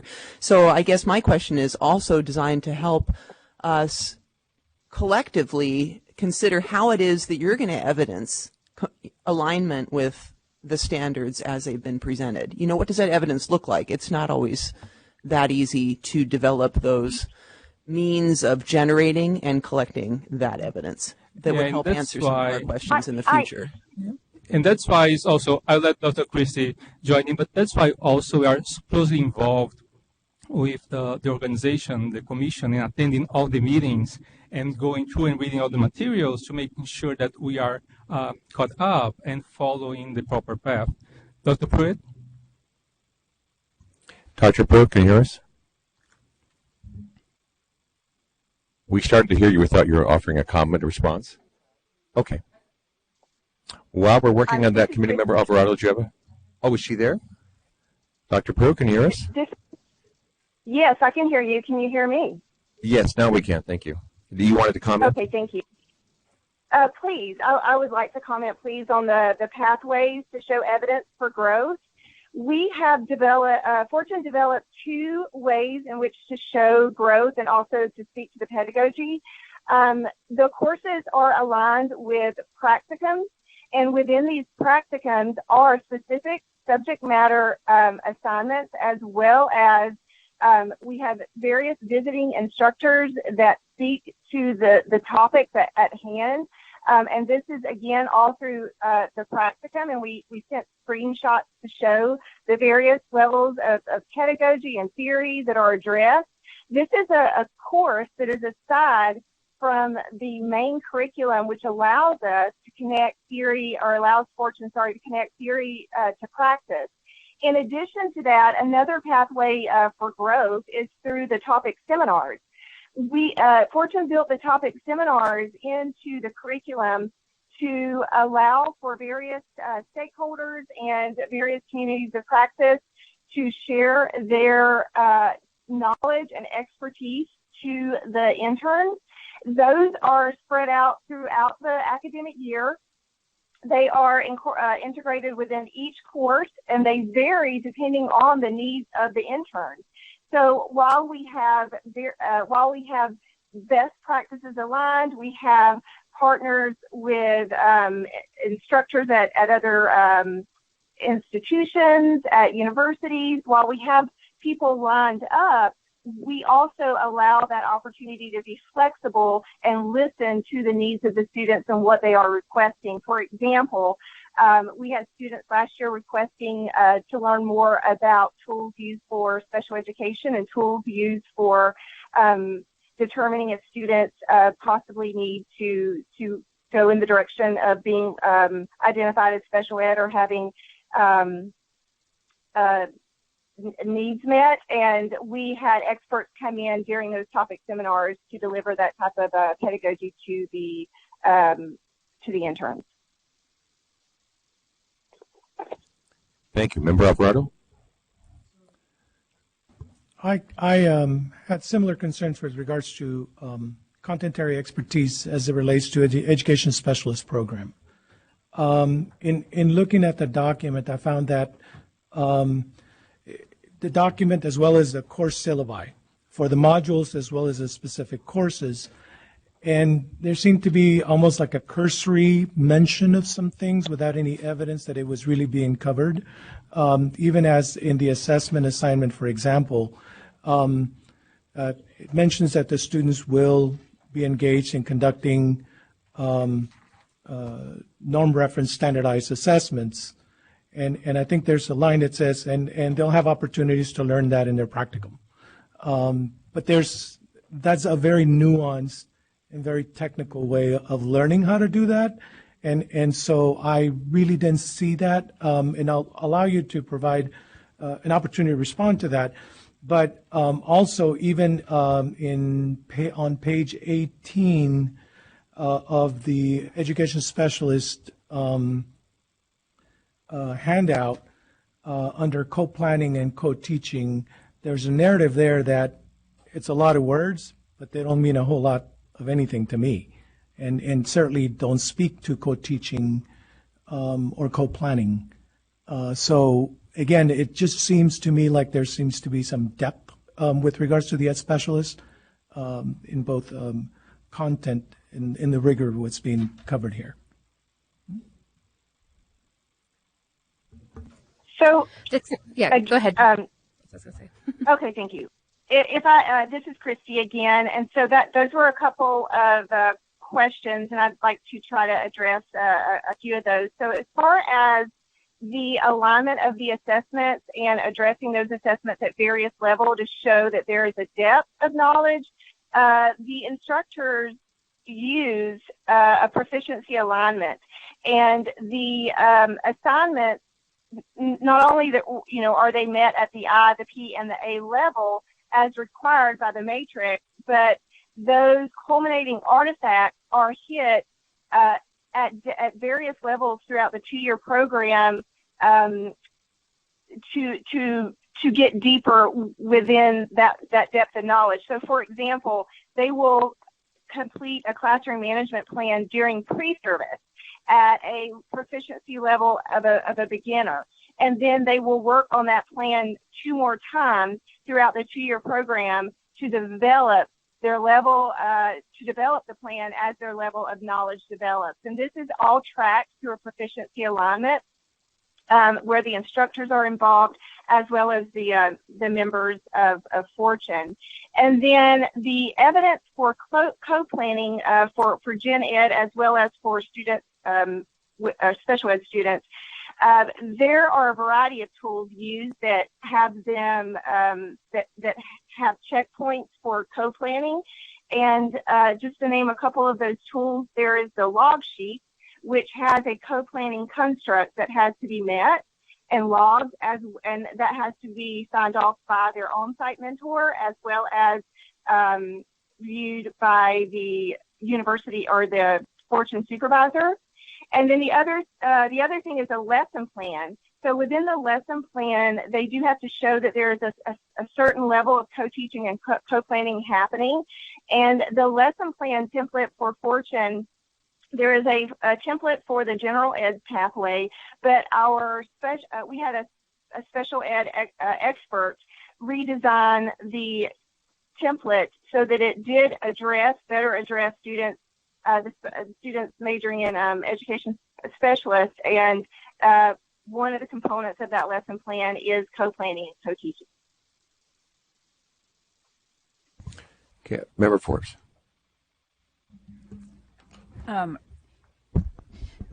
So I'd like to see if I could understand a little bit better. It sounds to me like you're building an approach that's both collaborative for your candidates. There were a few times I wasn't sure if you were referring to K-12 students or teacher candidates, but I'll use teacher candidates to mean your students, correct? When the teacher candidates are learning from each other, they're receiving these cross-grade level experiences and so forth. But in addition to the specificity that Member Riggs questioned about earlier in the elementary level, I wasn't sure what single subject areas were involved is one of the questions I had, and also how instruction that's both explicit and integrated to support the needs of English learners was provided.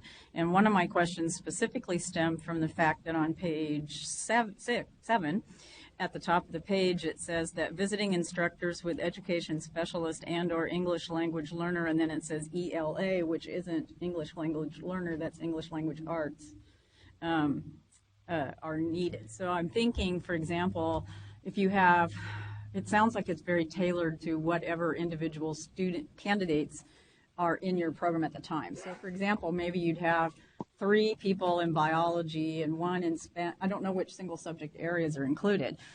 Do you go hire a visiting instructor for the 1 candidate in physics at the single subject level, or what would happen if there's a discrepancy among the different numbers of students in the single subject program? So I'll shorten it. Which single subject areas are you offering, and how do you ensure that candidates have instructors who are knowledgeable in each of those subject areas? And how do you provide for teaching English learners?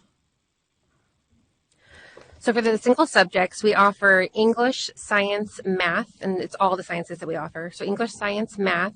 We also have social science and foreign language and physical education. So those are our hub of single subjects. We don't stem outside of those, just those ones, our main ones. And they begin with their focus on their single subjects and multiple subjects in pre-service.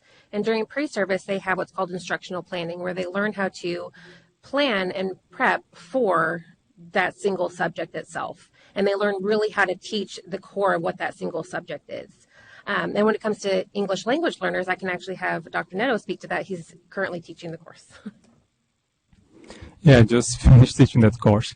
It's 45 hours, right, course for English language learners, and specifically. And it's a very intensive course, and also covers, it's aligned with the standards, and also covers a series of requirements, and including cultural aspects. Look at histories of those immigrants or other people, first generation, and other students. So in addition to get to the theory of language learning, all that hardcore content, there's also an emphasis on the cultural element, on understanding the history of the population of those, who are those individuals.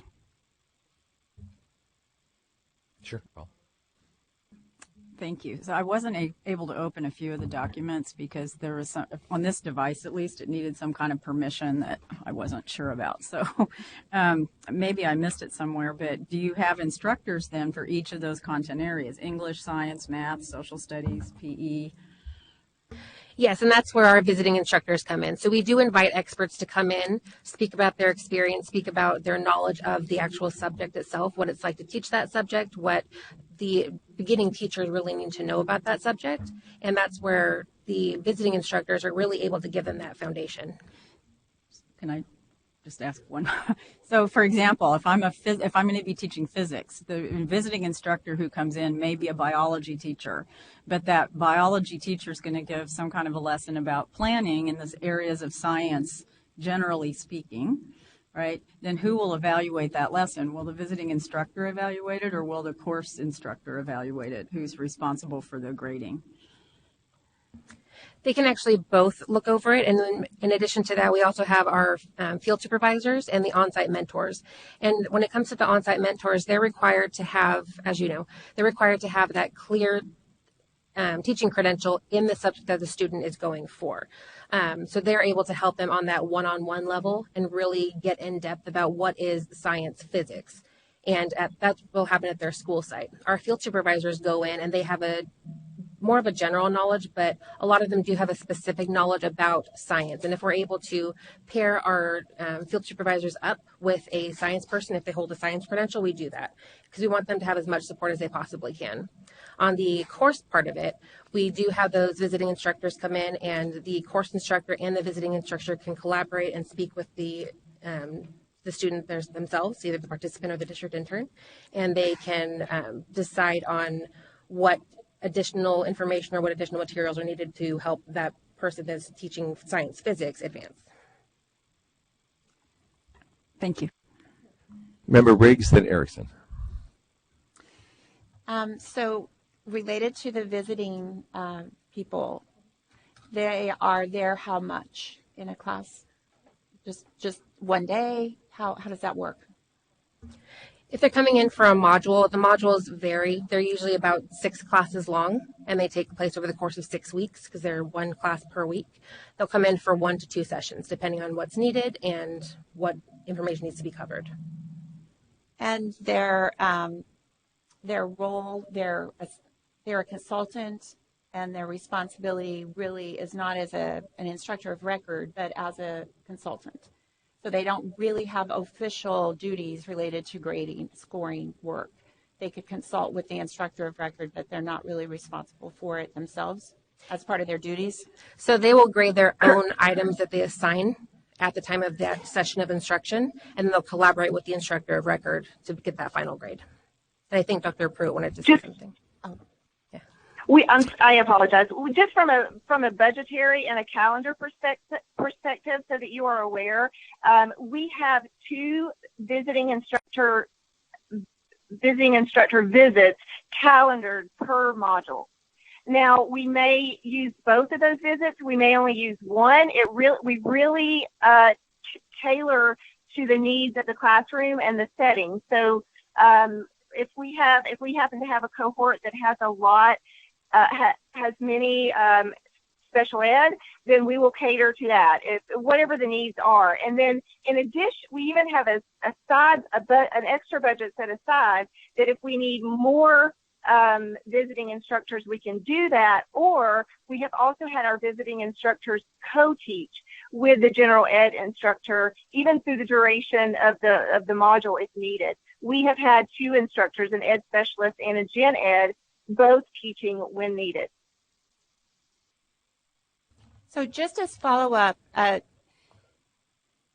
what I'm considering is that the model is really dependent upon these visiting people. And it seems like it's leaning very heavily toward the need of the candidates who are in your program, rather than looking at the standards to guide what you do in your curriculum. When I think of multiple subjects, it's not dependent upon who's in your program, in my own opinion. It's dependent upon what the standards of the state say that your candidates need to demonstrate, and they need to demonstrate it with the guidance of content expertise. And I could not find, it may be there, because there's a lot of documentation we received, it could be there, but I'm not finding reference in your syllabi or in the documentation that talks specifically about subject-specific pedagogy standards, which are not new. So this is not something new coming down the pike. This is something that the program has to meet from the get-go. And as I look at the multiple subject math pedagogy, subject pedagogy standards, it talks about Common Core. It's not something new that isn't expected. The 8 standards for mathematical practice are in there. It ties directly to the exit survey that the state has created. And I'm just wondering, where do your candidates get that kind of expertise in the model that you have with visiting professors that seem to be kind of driven by who's in your program? And so that's why you're getting these questions. Because we just may not understand it, but typically what we will see in syllabi, just from my experience, your syllabi looks so similar. Every syllabus looks about the same with some differences in assignments, but I don't see reference to the specific subject matter pedagogy standards. And usually we see that in the various classes that people have in a program. So that's what's causing the questions, I think. So did you wish to follow up? Yeah. Sure. Go ahead, Dr. Pruitt. Okay, so that was multi-level, so I'm going to attempt to hit a few of those. So the reason for the organization of the syllabi to be replicated of a master syllabus and to have some consistency was twofold. One, to go in the direction of regional accreditation, which does prefer that type of structure, but also to complement the matrix for the commission. And again, speaking to the I, the P, and the A. And so Fortune developed the artifacts to fall into those I, the P, and the A matrix format. And so that's the consistency that probably isn't always seen when you look at a variety of syllabi. But for us, or for Fortune, it worked to develop it that way, to be very clear with what the commission was wanting. And also, we have a large number of adjunct faculty, and so that type of organization really helped when Fortune would have the professional development to guide the instructors through that type of syllabus and that type of level of depth of knowledge that we were needing to get from them, and that theory to practice relationship. All of the syllabi were aligned to deeply involve and integrate the standards as well as the Cal TPA. So, and again, going back to the subject-specific pedagogy, screenshots were given as well as copies of rubrics to show that in the rubric, subject-specific pedagogy was being addressed. So that's unfortunate, and possibly some of those were the documents that weren't able to be seen but are to be opened. But those are absolutely integrated in each course and addressed not only through the assignments, but absolutely through those rubrics for measurement as well. Thank you. Thank you. Member Erickson.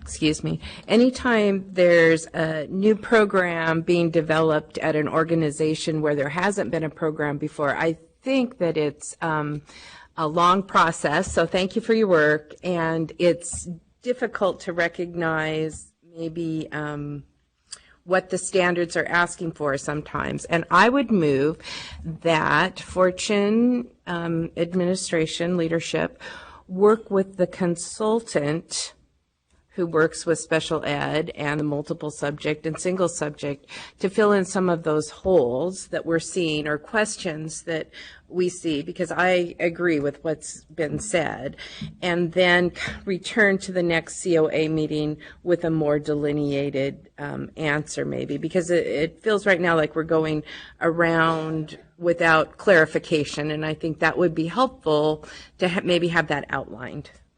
Okay, thank you. And if you can we'll hold that motion for now. We're going to have a few more discussion. I don't know if I can repeat that. Well, I think we have I think we can come back to it. But I know Committee Member Alvarado wished to say something.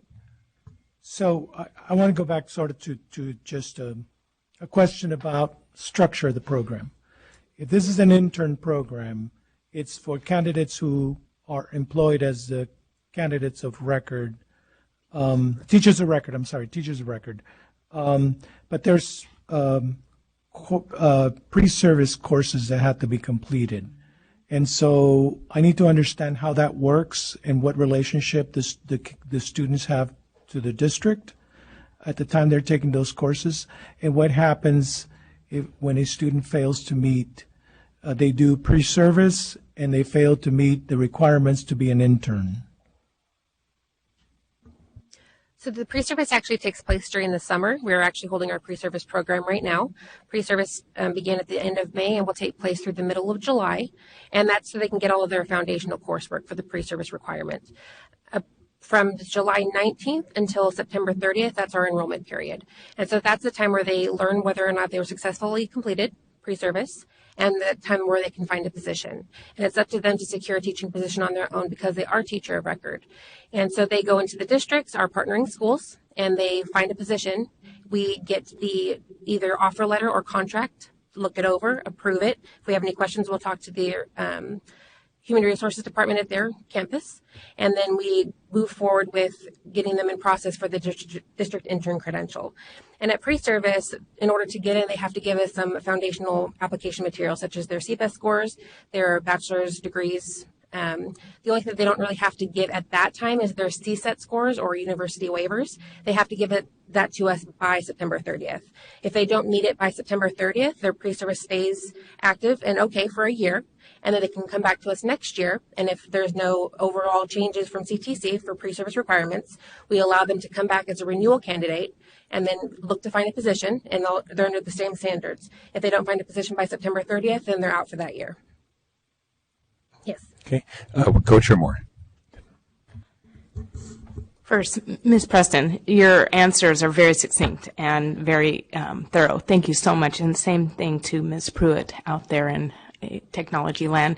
I just want to remind our members here that this program has been in operation for a long time. I'm not sure for how long, through Mount Diablo and then previously through another entity, and has been approved and gone through several successful site visits. So I think if we could hear, is there anything that's substantially different between how you've been operating and what would happen if we grant approval to Fortune with regards to the operation of this very successful and accredited program as it is right now?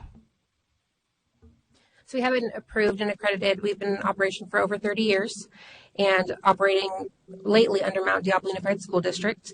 The only difference is really we're updating our programs and updating our documentation to show what CTC currently has for standards and for requirements for programs. We just update what we have to move along with what's now.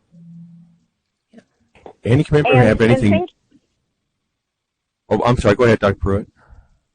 Thank you so much. I just want to thank you for that question and just giving an opportunity to speak to the program and how it has been, how we've been successfully turning out students and our teachers.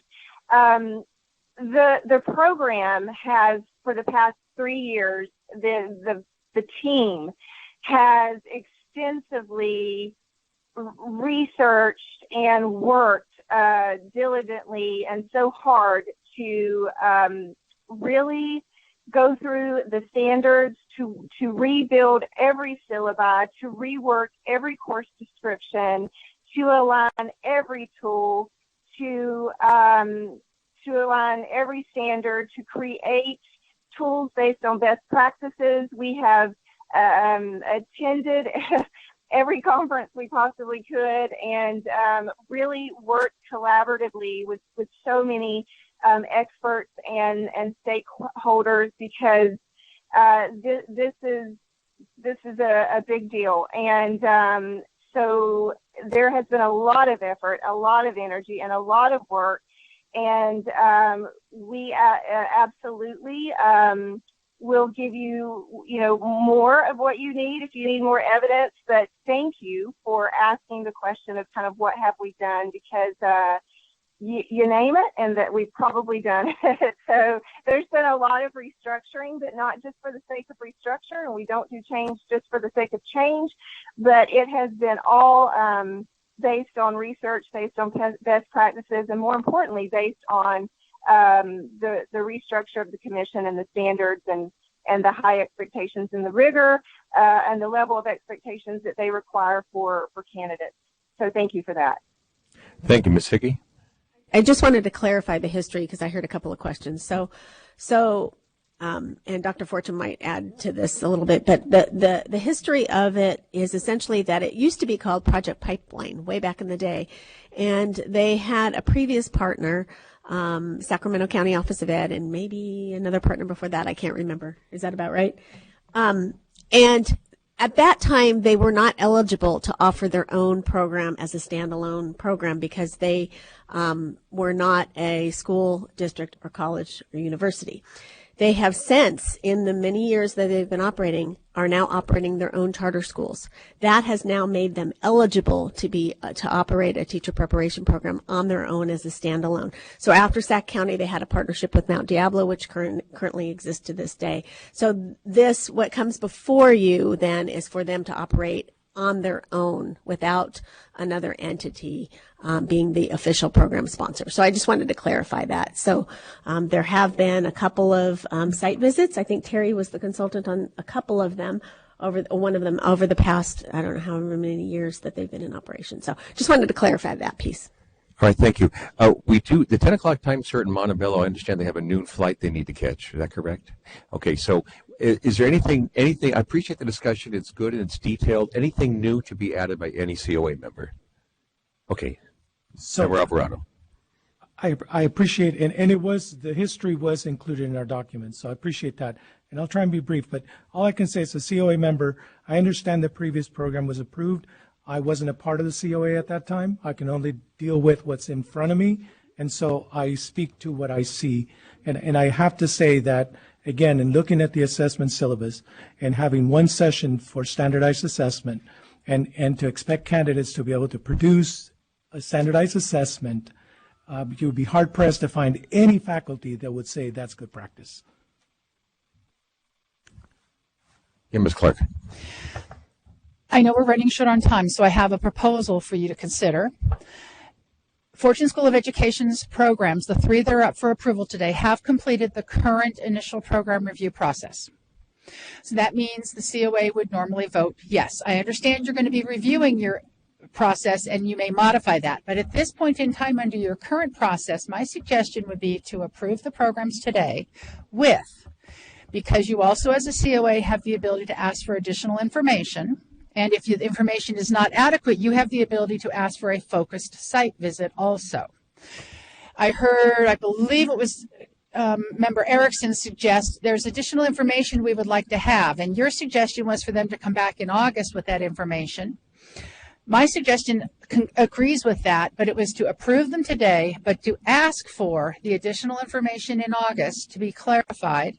If that's still not adequate, then you do have the ability to send a site visit team out in the fall to interview and talk with their faculty, their candidates. Because you haven't modified your initial approval process yet, that seems to me to be in line with your current procedures. All right, thank you, Ms. Clark. Before we go on, Dr. Fortune, I know is in the audience. Would you like to say have comments at all? Anything to add to what we've been talking about? Give you an opportunity.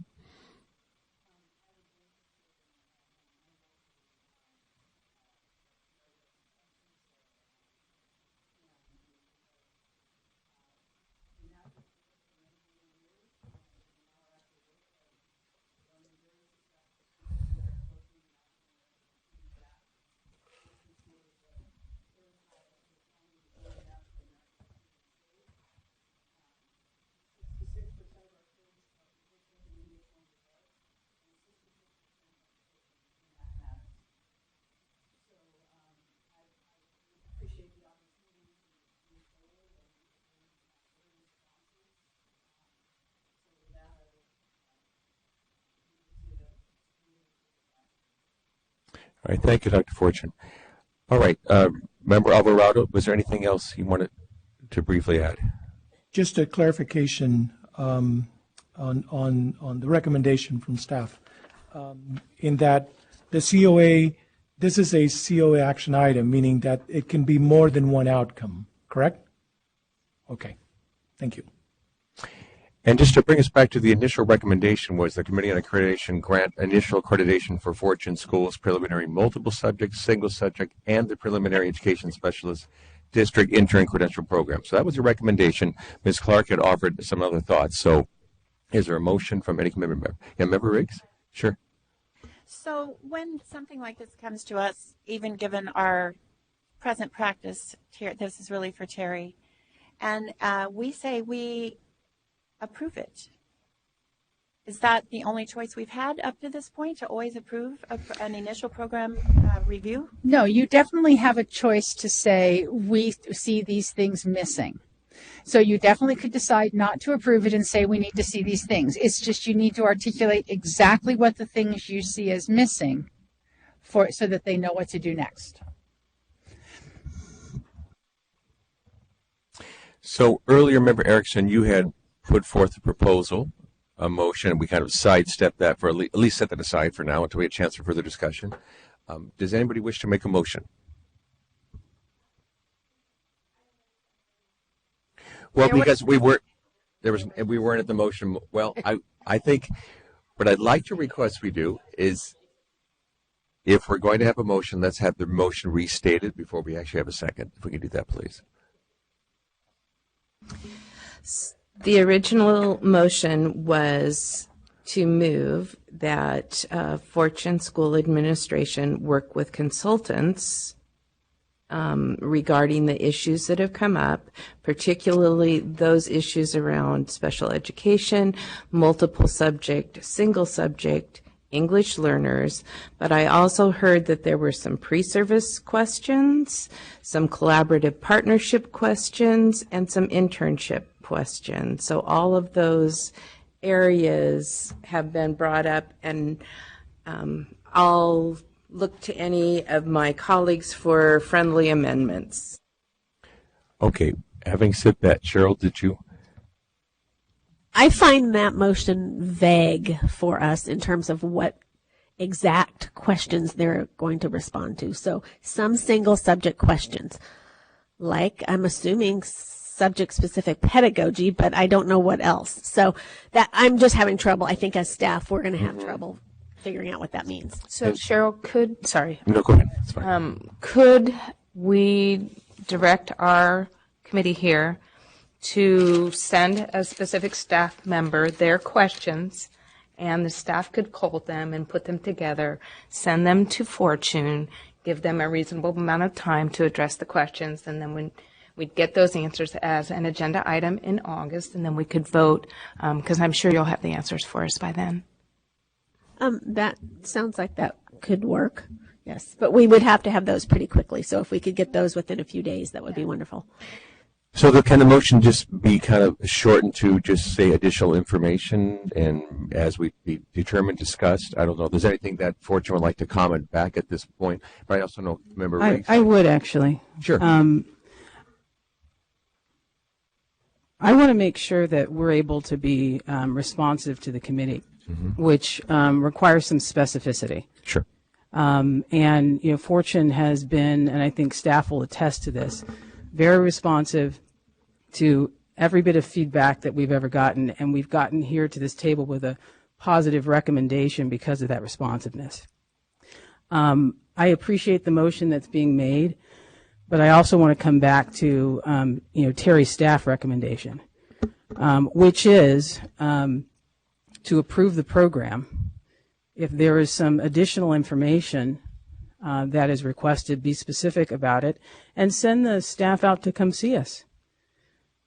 Because we have a high-performing model that for years has served school districts well. And we think that we have earned preliminary accreditation. And I would like to have an opportunity to entertain what Terry is saying. Thank you, Dr. Fortune.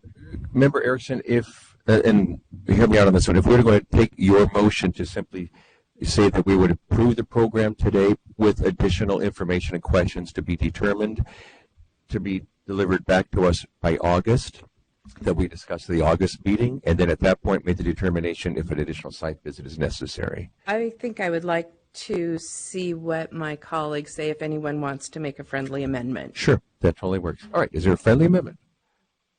All right, yes, go ahead, Member Ellis. I would like to make the friendly amendment and just put out for consideration that until we draft or adopt initial program review amendments or whatever the language is, that we are, what Terry's suggesting is in line with precedent and what we normally do. And they are recommended for, your program is recommended for approval. And, we can approve with questions and they can come back and then we can follow the process that's already in place. And if we're not, satisfied, we can request a site visit.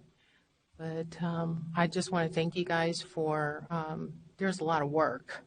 And there are some things that are vague. I mean, there's some things that need clarification, and we do have a lot of questions, but our modus operandi is to approve. So I would make a friendly movement. So that was a friendly amendment. Member Erickson, do you wish to comment on that? Okay. But I think I have to say whether I agree or not. Exactly right. That's what I mean. Exactly. Yes, so I accept. Okay. So the motion on the table essentially. Oh, that's right. So now we second the friendly amendment. Okay, so we have the motion with the friendly amendment that's now been seconded. And we probably should clarify exactly what we're talking about. Sure.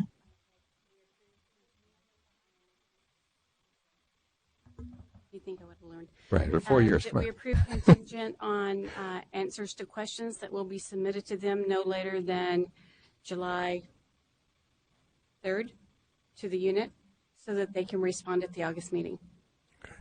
Okay, does that work? I said contingent on, no, I did not say conditional. I said approval contingent on responses to questions provided to Fortune by July 3rd, which will be addressed at the August meeting. Okay. An amendment to the amendment.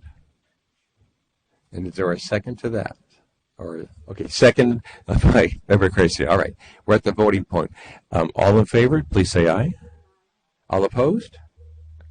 All right, motion carries. Oh, we have one opposed. I'm sorry, Committee Member Alvarado and Committee Member Riggs. Sure, you can abstain. Okay, let's try this again. So all in favor, please say aye. All opposed? We have 2 opposed and abstained.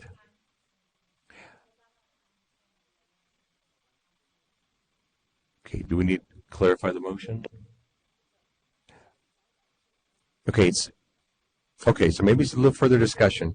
Again, the motion on the table, as I understand it, is to go ahead and approve the program today, contingent upon questions that the committee has raised that will be made available to Fortune by July 3rd to answer and present to us in time for our August meeting. And then at that point, we review the questions, and if we have further questions or concerns, that we can ask a review team to go out and do a site visit after that. Does that encapsulate yet? Committee Member Valentayo. Would there be enough time to gather all that evidence in just a short time frame? We asked the institution. Yes. Okay. Yes. I'm sorry, Committee Member Alvarado. We would just respectfully, let me just continue to respond, that we would just respectfully request that it be specific. Absolutely. Yep, likewise. I guess I need to understand the term contingent, because to me contingent means, it doesn't necessarily mean continued approval. It means approval contingent upon satisfactory responses to the questions provided. Failure to provide appropriate responses could result in a denial. Because that's what a contingency is. Mm-hmm. And I guess I need to understand what the term contingent means. Okay. So, Suzanne, you brought the issue up as being contingent. And does that match with what? Contingent or conditional that we approve with the stipulation that we'll reconsider at the next meeting, dependent on the answers to the questions. May I please? Yes. What I heard in that motion was that that you would send a member of the staff out to visit the program, not have as your next move to deny the program. I just want to comment that we got this positive recommendation to you today by being responsive to experts that questioned us again and again. And I appreciate the role of the committee. I served on the Commission on Teacher Credentialing, so I deeply appreciate the role of the committee. But I also appreciate the rigor of the process. And also, being treated in the same standard as other programs are treated. So what I heard in this motion, which would be amenable to the program, although obviously we would like to, and believe we have presented evidence to get your approval today, is approval. You'll ask us very specific questions that by July 3rd to give us an opportunity to respond to you, and bring back in your August meeting. And then if somehow those responses are not satisfactory, that you'll come out and let the staff see for themselves. Thank you, Dr. Fortune. Okay, hearing all the discussion, yes, I'm sorry. Dr. Angela Williams of Fortune Schools. Sure. Just from a parliamentary point of view, the question about the definition of contingent was not in the original motion. Right. And so I was going to come back and do a revised motion, perhaps, at this And point. that first motion is already passed. Like you voted on the first motion. Correct. So we did vote on the motion. That's true. So, Question about who voted what way, because I wasn't sure how Iris voted. yeah, so we had, the motion was we had 2 oppose. Is that correct? We had 2 oppose, 1 abstention, 2 abstentions. And then again, so we can be certain we're clear, my understanding is that it's approved today. Additional questions will be sent by July 3rd, responded by in August.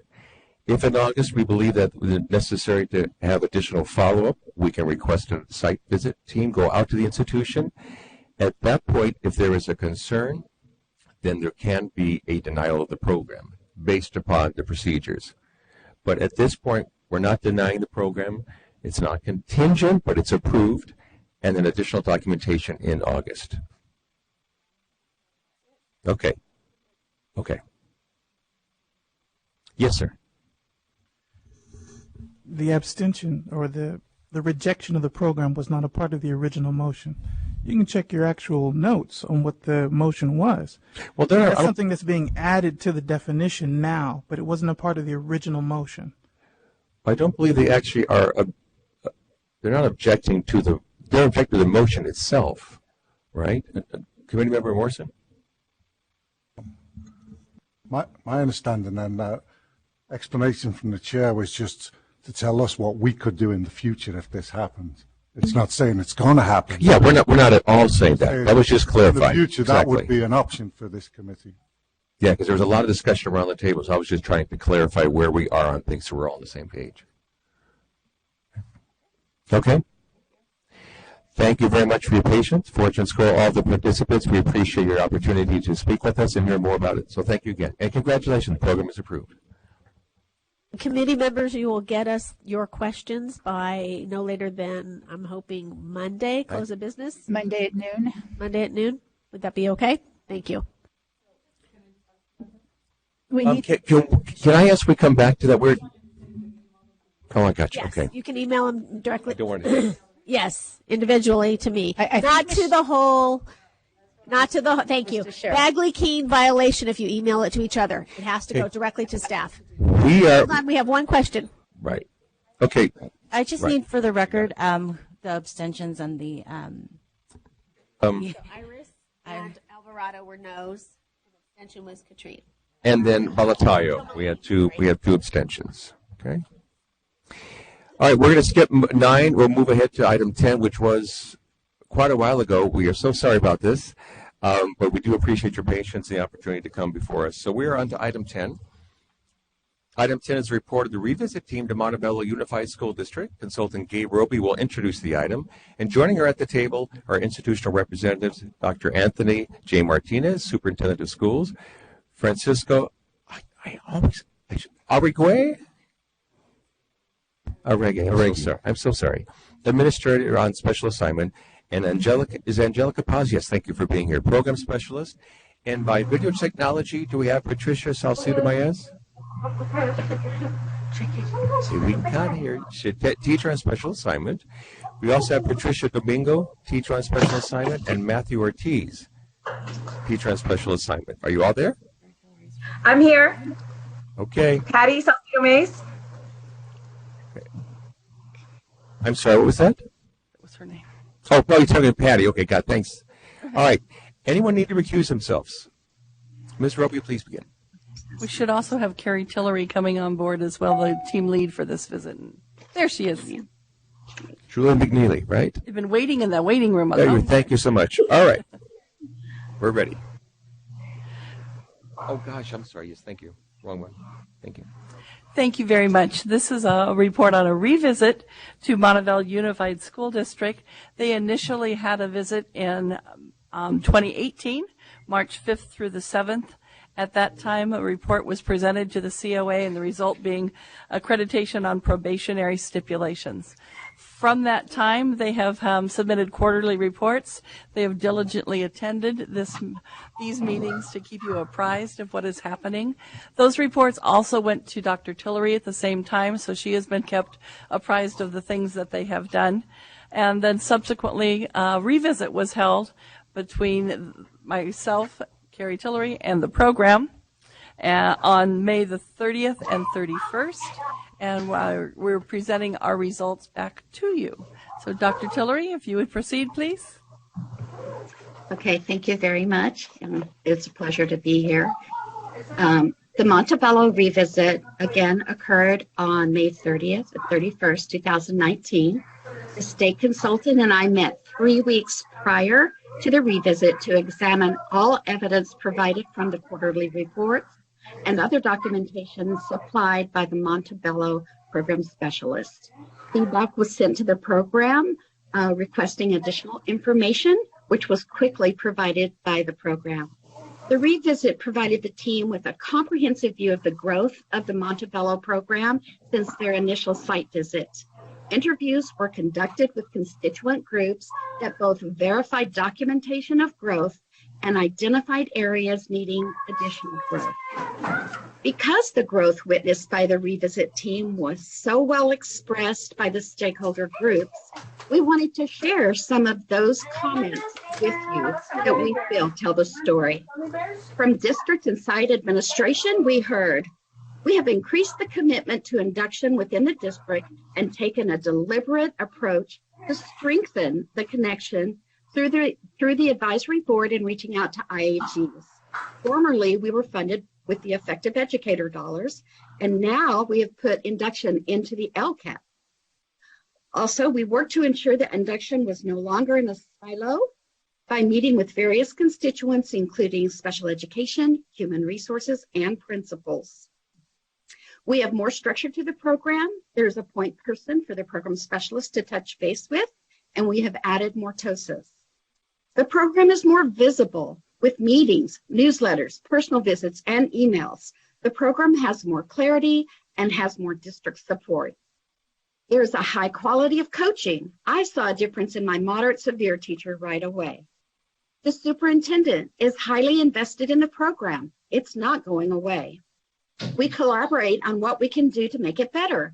We want to retain these teachers long term. We still have our bumps, but we have grown by leaps and bounds with the current program specialists on board.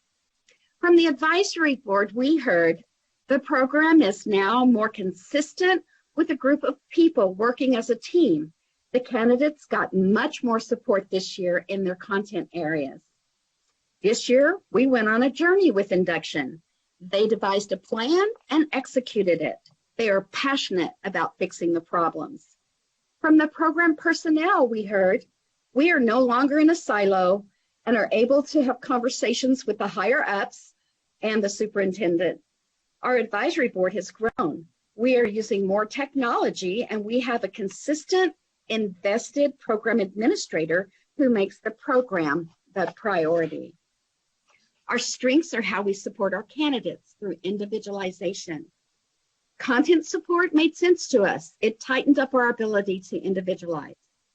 And from the candidates we heard, there were more TOSA and content experts. It met more of my needs. The work had a purpose. The best part was the support and relationship with my mentor. All mentors know me and what school I am at and my grade level. My mentor helped me get resources for the new autism program. They were flexible, helpful, and professional.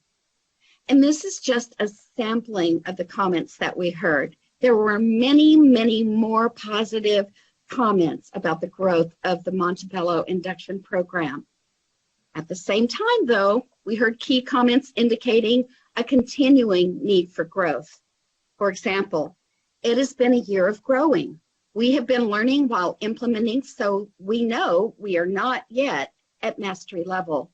We need more time to know and already have next year's goals.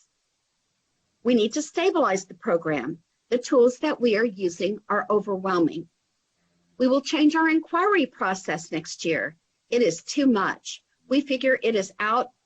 We figured it out around December, that it was like too structured and very lengthy. We see that there is a need to improve. From candidates, we heard this was time consuming and a lot to manage. Every document had to be uploaded to 2 places. I struggled with Google Drive. It was a difficult transition. Multiple platforms to upload documents is tricky. And then we heard we hired a new assistant superintendent of ed services 7 weeks ago. Also, the director that was supporting Induction was promoted in March. We still need to hire an assistant superintendent of HR, a director of HR, a director of student services, a director of ed services, and a SELPA director. So from these comments, as well as additional interview information, and from all of the evidence that we reviewed, a great deal of growth has occurred in Montebello since their initial visit in 2018. However, there are still areas that need to be streamlined, places where change has begun, but has not yet been fully implemented.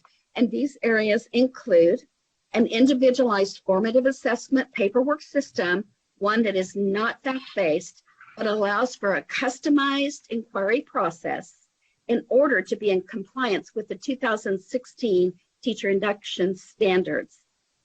A single electronic platform for candidates instead of the multiple platforms currently being used that require additional time for the candidates to upload the same document. A more stable leadership environment for the Montebello Teacher Induction Program as Montebello fills empty positions at the district level, and a unit-wide data collection system that includes local and state data sources and informs the unit about program improvements and candidate competence. The site revisit team would like to emphasize that the program and district leadership have done a tremendous amount of work in a myriad of different areas over the past year. The program is currently targeted to meet all requirements of the Teacher Induction Program standards, but needs additional time to make their plans a reality.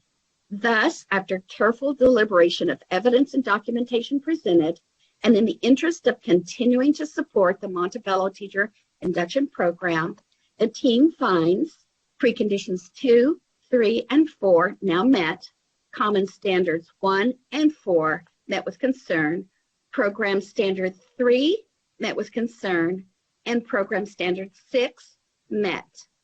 And the recommendations for the COA's consideration. The recommendation is accreditation with stipulations, which includes the requirement that within 1 year, the district submit a report demonstrating complete alignment to the common standards and the 2016 teacher induction standards.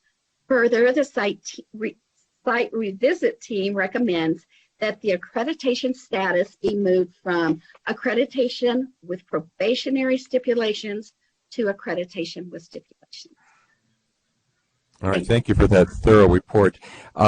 Before we ask the representatives if they have any comment they'd like to make, I'd like to call the attention of all the committee members to page 2 of the report there, where on the bottom it says revisit team recommendations. That is exactly what we just heard. So when it comes time to make a motion, this information in front of us would be useful as we move forward. Okay, any comments from institutional reps? Good morning. Thank you again for the committee to welcome us like you always do. And actually wanted to comment on the previous one. It was a great discussion. It's always good to see that type of discussion. But we're very happy with the revisit that took place last month. We know we have a long way to go from where we were a year ago to where we are now. I think it's leaps and bounds. However, we're still not where we want to be. I mean, we want the accreditation without the stipulations, but we also understand that in 1 year, growing as much as we did, with the diligence of Angie, who's referenced so much, throughout the comments, and the unwavering support of our superintendent, we know that within the next year we will reach that goal. So thank you. Great, thank you. Also, we want to thank the commission because you've provided so much feedback to us the entire year. So I feel like we're in the second year of induction. So we're going to get better at this. And also to Gay, I feel like I'm going to cry. but it's been a great year of learning, and one of the participants of our advisory board said it was a learning journey with us, and it has been. But I feel like this year we're so committed in having had the experience, but also now growing with the knowledge that we have, looking at effective components of an induction program, really understanding the standards. And like we mentioned at the site visit, we knew this in December, but we were just too late into making all those changes. So now starting with a fully staffed induction program of 4, and having that experience with the consulting mentors, providing that support to our induction candidates, we know what we need to do. So the day that you left, we met, even if it was at 7 o'clock, like, okay, we got to do this, we got to do that. So we're super excited. And it's been a great experience, and we're looking forward to working with you as well. Thank you. I just want to also add that I want to express my appreciation for the site team. It was anticipated, but it was very rewarding to be able to meet with them and having the opportunity to speak with my colleagues back at the school district in terms of the questions that were asked of them, and having that opportunity to be genuine with their responses. That really what they were sharing with them was heartfelt. There was no coaching involved. And it was good to see that the evidence demonstrated that we really took to heart the recommendation that was provided to us. In addition, I think just the process gave us that opportunity to reflect and applying the metacognition, the thinking about the thinking. And I think in the end, we just recently returned from a different session, but just the process of learning to learn. And I think the learning to learn doesn't only apply to the students in the classroom, but to us as adults as well. And as a superintendent of schools, I express my commitment to continue with this work, that, you know, we really took to heart the recommendation, and that, as Mr. Arregui mentioned, it doesn't stop here. It continues to evolve, and that is our commitment to enhance our practices. And as a final comment, not only did this impact the induction program, but it really has triggered a dialogue between us and the Montebello Teachers Association on what happens to our colleagues, our teachers, after they finish the induction program. What support are we providing to the veteran teachers, the seasoned teachers? And so the processes, the structures is pushing us to think more about what are we going to do to support our teachers to impact our students. So I thank you for this opportunity, and also our conversations with the site team was the COA's consideration to allow Montebello Unified to submit future credentialing programs. Thank you. Great. Thank you for your comments and your diligence and ability to stay with it and move forward on things. We appreciate that. Any comments from committee members? Yes, Member Erickson. Thank you for the update. I don't know you personally, but I feel like we're getting to know you, and certainly getting to know your program. So I appreciate the number of times you've been back before us. I wanted to ask about a hiring update. That was a huge amount of positions you're trying to fill that are crucial to this program, and where you are on hiring. So as was indicated, we did recently hire 2 assistant superintendents. We have 1 interim CBO. We have the director of HR in the queue that's getting clearance checks, if you will. We've discussed with the board, and so, you know, we have the thumbs up to move forward. The assistant superintendent of HR at that last minute didn't work out, but we had gone through the process, and we were very much excited to bring the person on board. But you know, so that's that one position that's pending. The Director of Educational Services is the other position. The postings have closed, and so now it's just to pursue the interviews. So we're hoping that by the July 17th board meeting, we would be able to have gone through the interviews and be able to discuss with the board a candidate, a recommendation for hiring or employment. And Member Morrison. Come on, Chico. Hi, I'd just like to thank you as well for the work you've done and the positive report from the consultants. And it just reminded me, in light of the previous discussions we've had this morning, how, you know, sometimes when members of this committee ask probing questions and seemingly awkward questions sometimes, and that kind of oversight that I appreciate the work that people do on this committee. how it leads to positive results. Those kind of questions that you were being asked a couple of years ago, maybe a year and a half ago, leads to the kind of improvements that you've seen in your. So I want to put on record my appreciation for you, and also the appreciation for my colleagues for asking those kind of questions and pushing that improvement along. Thank you for that. Member Alvarado, then Briggs, then Tchaikovsky. So I commend you for the sort of the attitude that you took to this. That is, from the very beginning, it's like you were committed to making sure that your teachers had the best program, because it was clear to me that you care about your students. And what was most impressive to me so far has been sort of your efforts to not just make this just a person-specific initiative, but rather a systems change. Because the truth is, in schools, both K-12 and higher ed, leaders change. But it really is what remains behind and the legacies we leave behind. And so thank you for working so hard to establish systems that will ensure a high-quality program beyond our tenure. So congratulations. Thank you. Member Riggs. I would second what you just said and congratulate you, but also congratulate the site visit team related to how, and you all, related to what still is left to be done, what has been accomplished, because change takes such a long time. And sometimes I wonder about a year. It seems like we're so consistent in saying within a year you will do this. And it's wonderful to see how authentic this is, that it takes longer sometimes to make that systemic change. And you've embraced that as a reality of the world we live in education. So thank you. Member Tchaikovsky. Well, again, another positive comment coming your way. And as someone who, is working in a school district myself, I'm honored and inspired by the authenticity of your remarks. It's clear to me that you recognize this is a lot of work and that obviously it's worth it for you because you're doing it.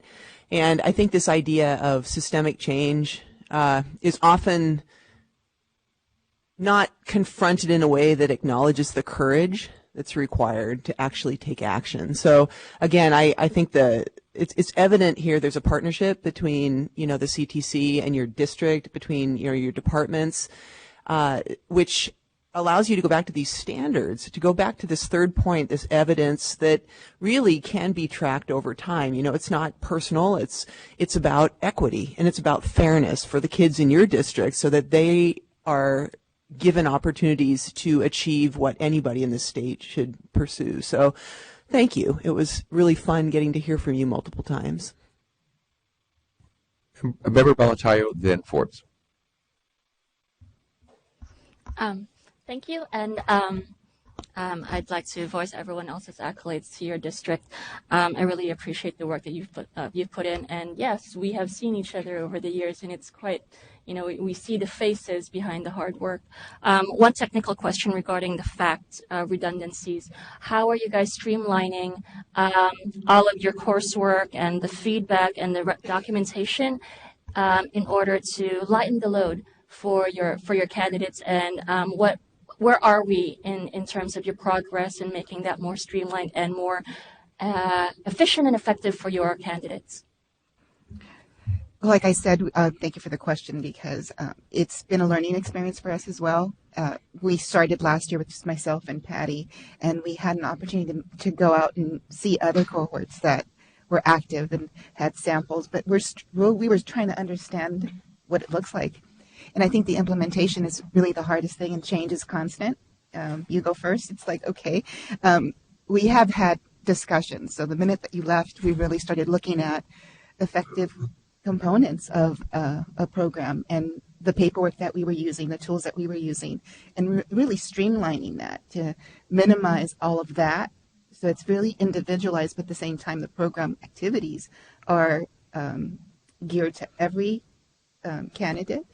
So we're talking. We have now drafted what it looks like, and we'll come together because the teachers on special assignment currently are on break. So we're coming together again next week. We had an opportunity to really look at our successes and the challenges and the feedback that we received, not only from the site team visit, but also from the feedback that was given from our candidates. So we're still in that process, but we will finalize that before the end of July. So before too, we've also spoken about your district partnering with another school district or another institution to see how well you can glean effective practices for your own staff and for your own system. How is that going for you, and has this been how has that informed the way that you've amended or made your own system align and improve? So we had an opportunity to speak to Corona Norco, Santa Ana, the others that we've had. I think at the time that we started last year, we really didn't have a chance to really look at because it was so close to the start date. So now we're really looking at what they have to offer and what we have in place and the changes that we've made. So now we're condensing our forms, and having had that implementation, which is really hard, was what does it look like in practice versus what it looks like on paper. So I don't know if I answered your question, but really having a chance to really analyze and look at successful tools and documentation that what we're using, what we can get rid of and use on one document versus many platforms. So it has been helpful. Oh, yes. and again, we knew that in December, but we just couldn't change things right midstream before, because we kept adding teachers up until February. So okay, we're in that process and we're deep in it. So I hope to be able to just share that next year so you can see that. So thank you. Thank you, Member Forbes. I just also wanted to join my colleagues in thanking Montebello for your participation, your model of grace under pressure, responding to all of these initiatives when there's a lot of transition going on, a lot of it beyond your control. And it's been a great learning experience. And I also really want to appreciate the site visit team, the team lead, the consultant, and others who gave us a clear report that allows me to feel comfortable saying that even though these are 2016 standards and it's 2019, but we could see from the quotes that were captured from the participants, from the items that were captured in the report, I can feel confident that you're making progress toward full implementation of those standards.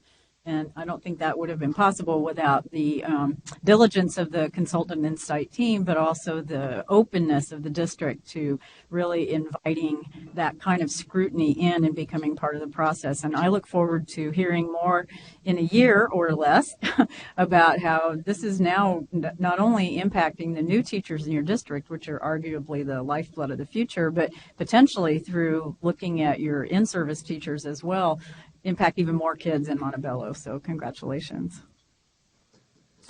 Thank you. Any COA member have any other additional comments you wish to add? Member Erickson. I would like to recommend that we I would like to move that we accept the recommendation that accreditation status be moved from accreditation with probationary stipulations to accreditation with stipulations. Okay, so moved by Member Erickson, seconded by Member Boris. Any further discussion? All right, all in favor, please say aye. All opposed? Motion carries. Congratulations. Thank you for your patience and understanding of the detailed discussions that we need to do. So again, congratulations. Thank you all members of the institution for being present. We appreciate it.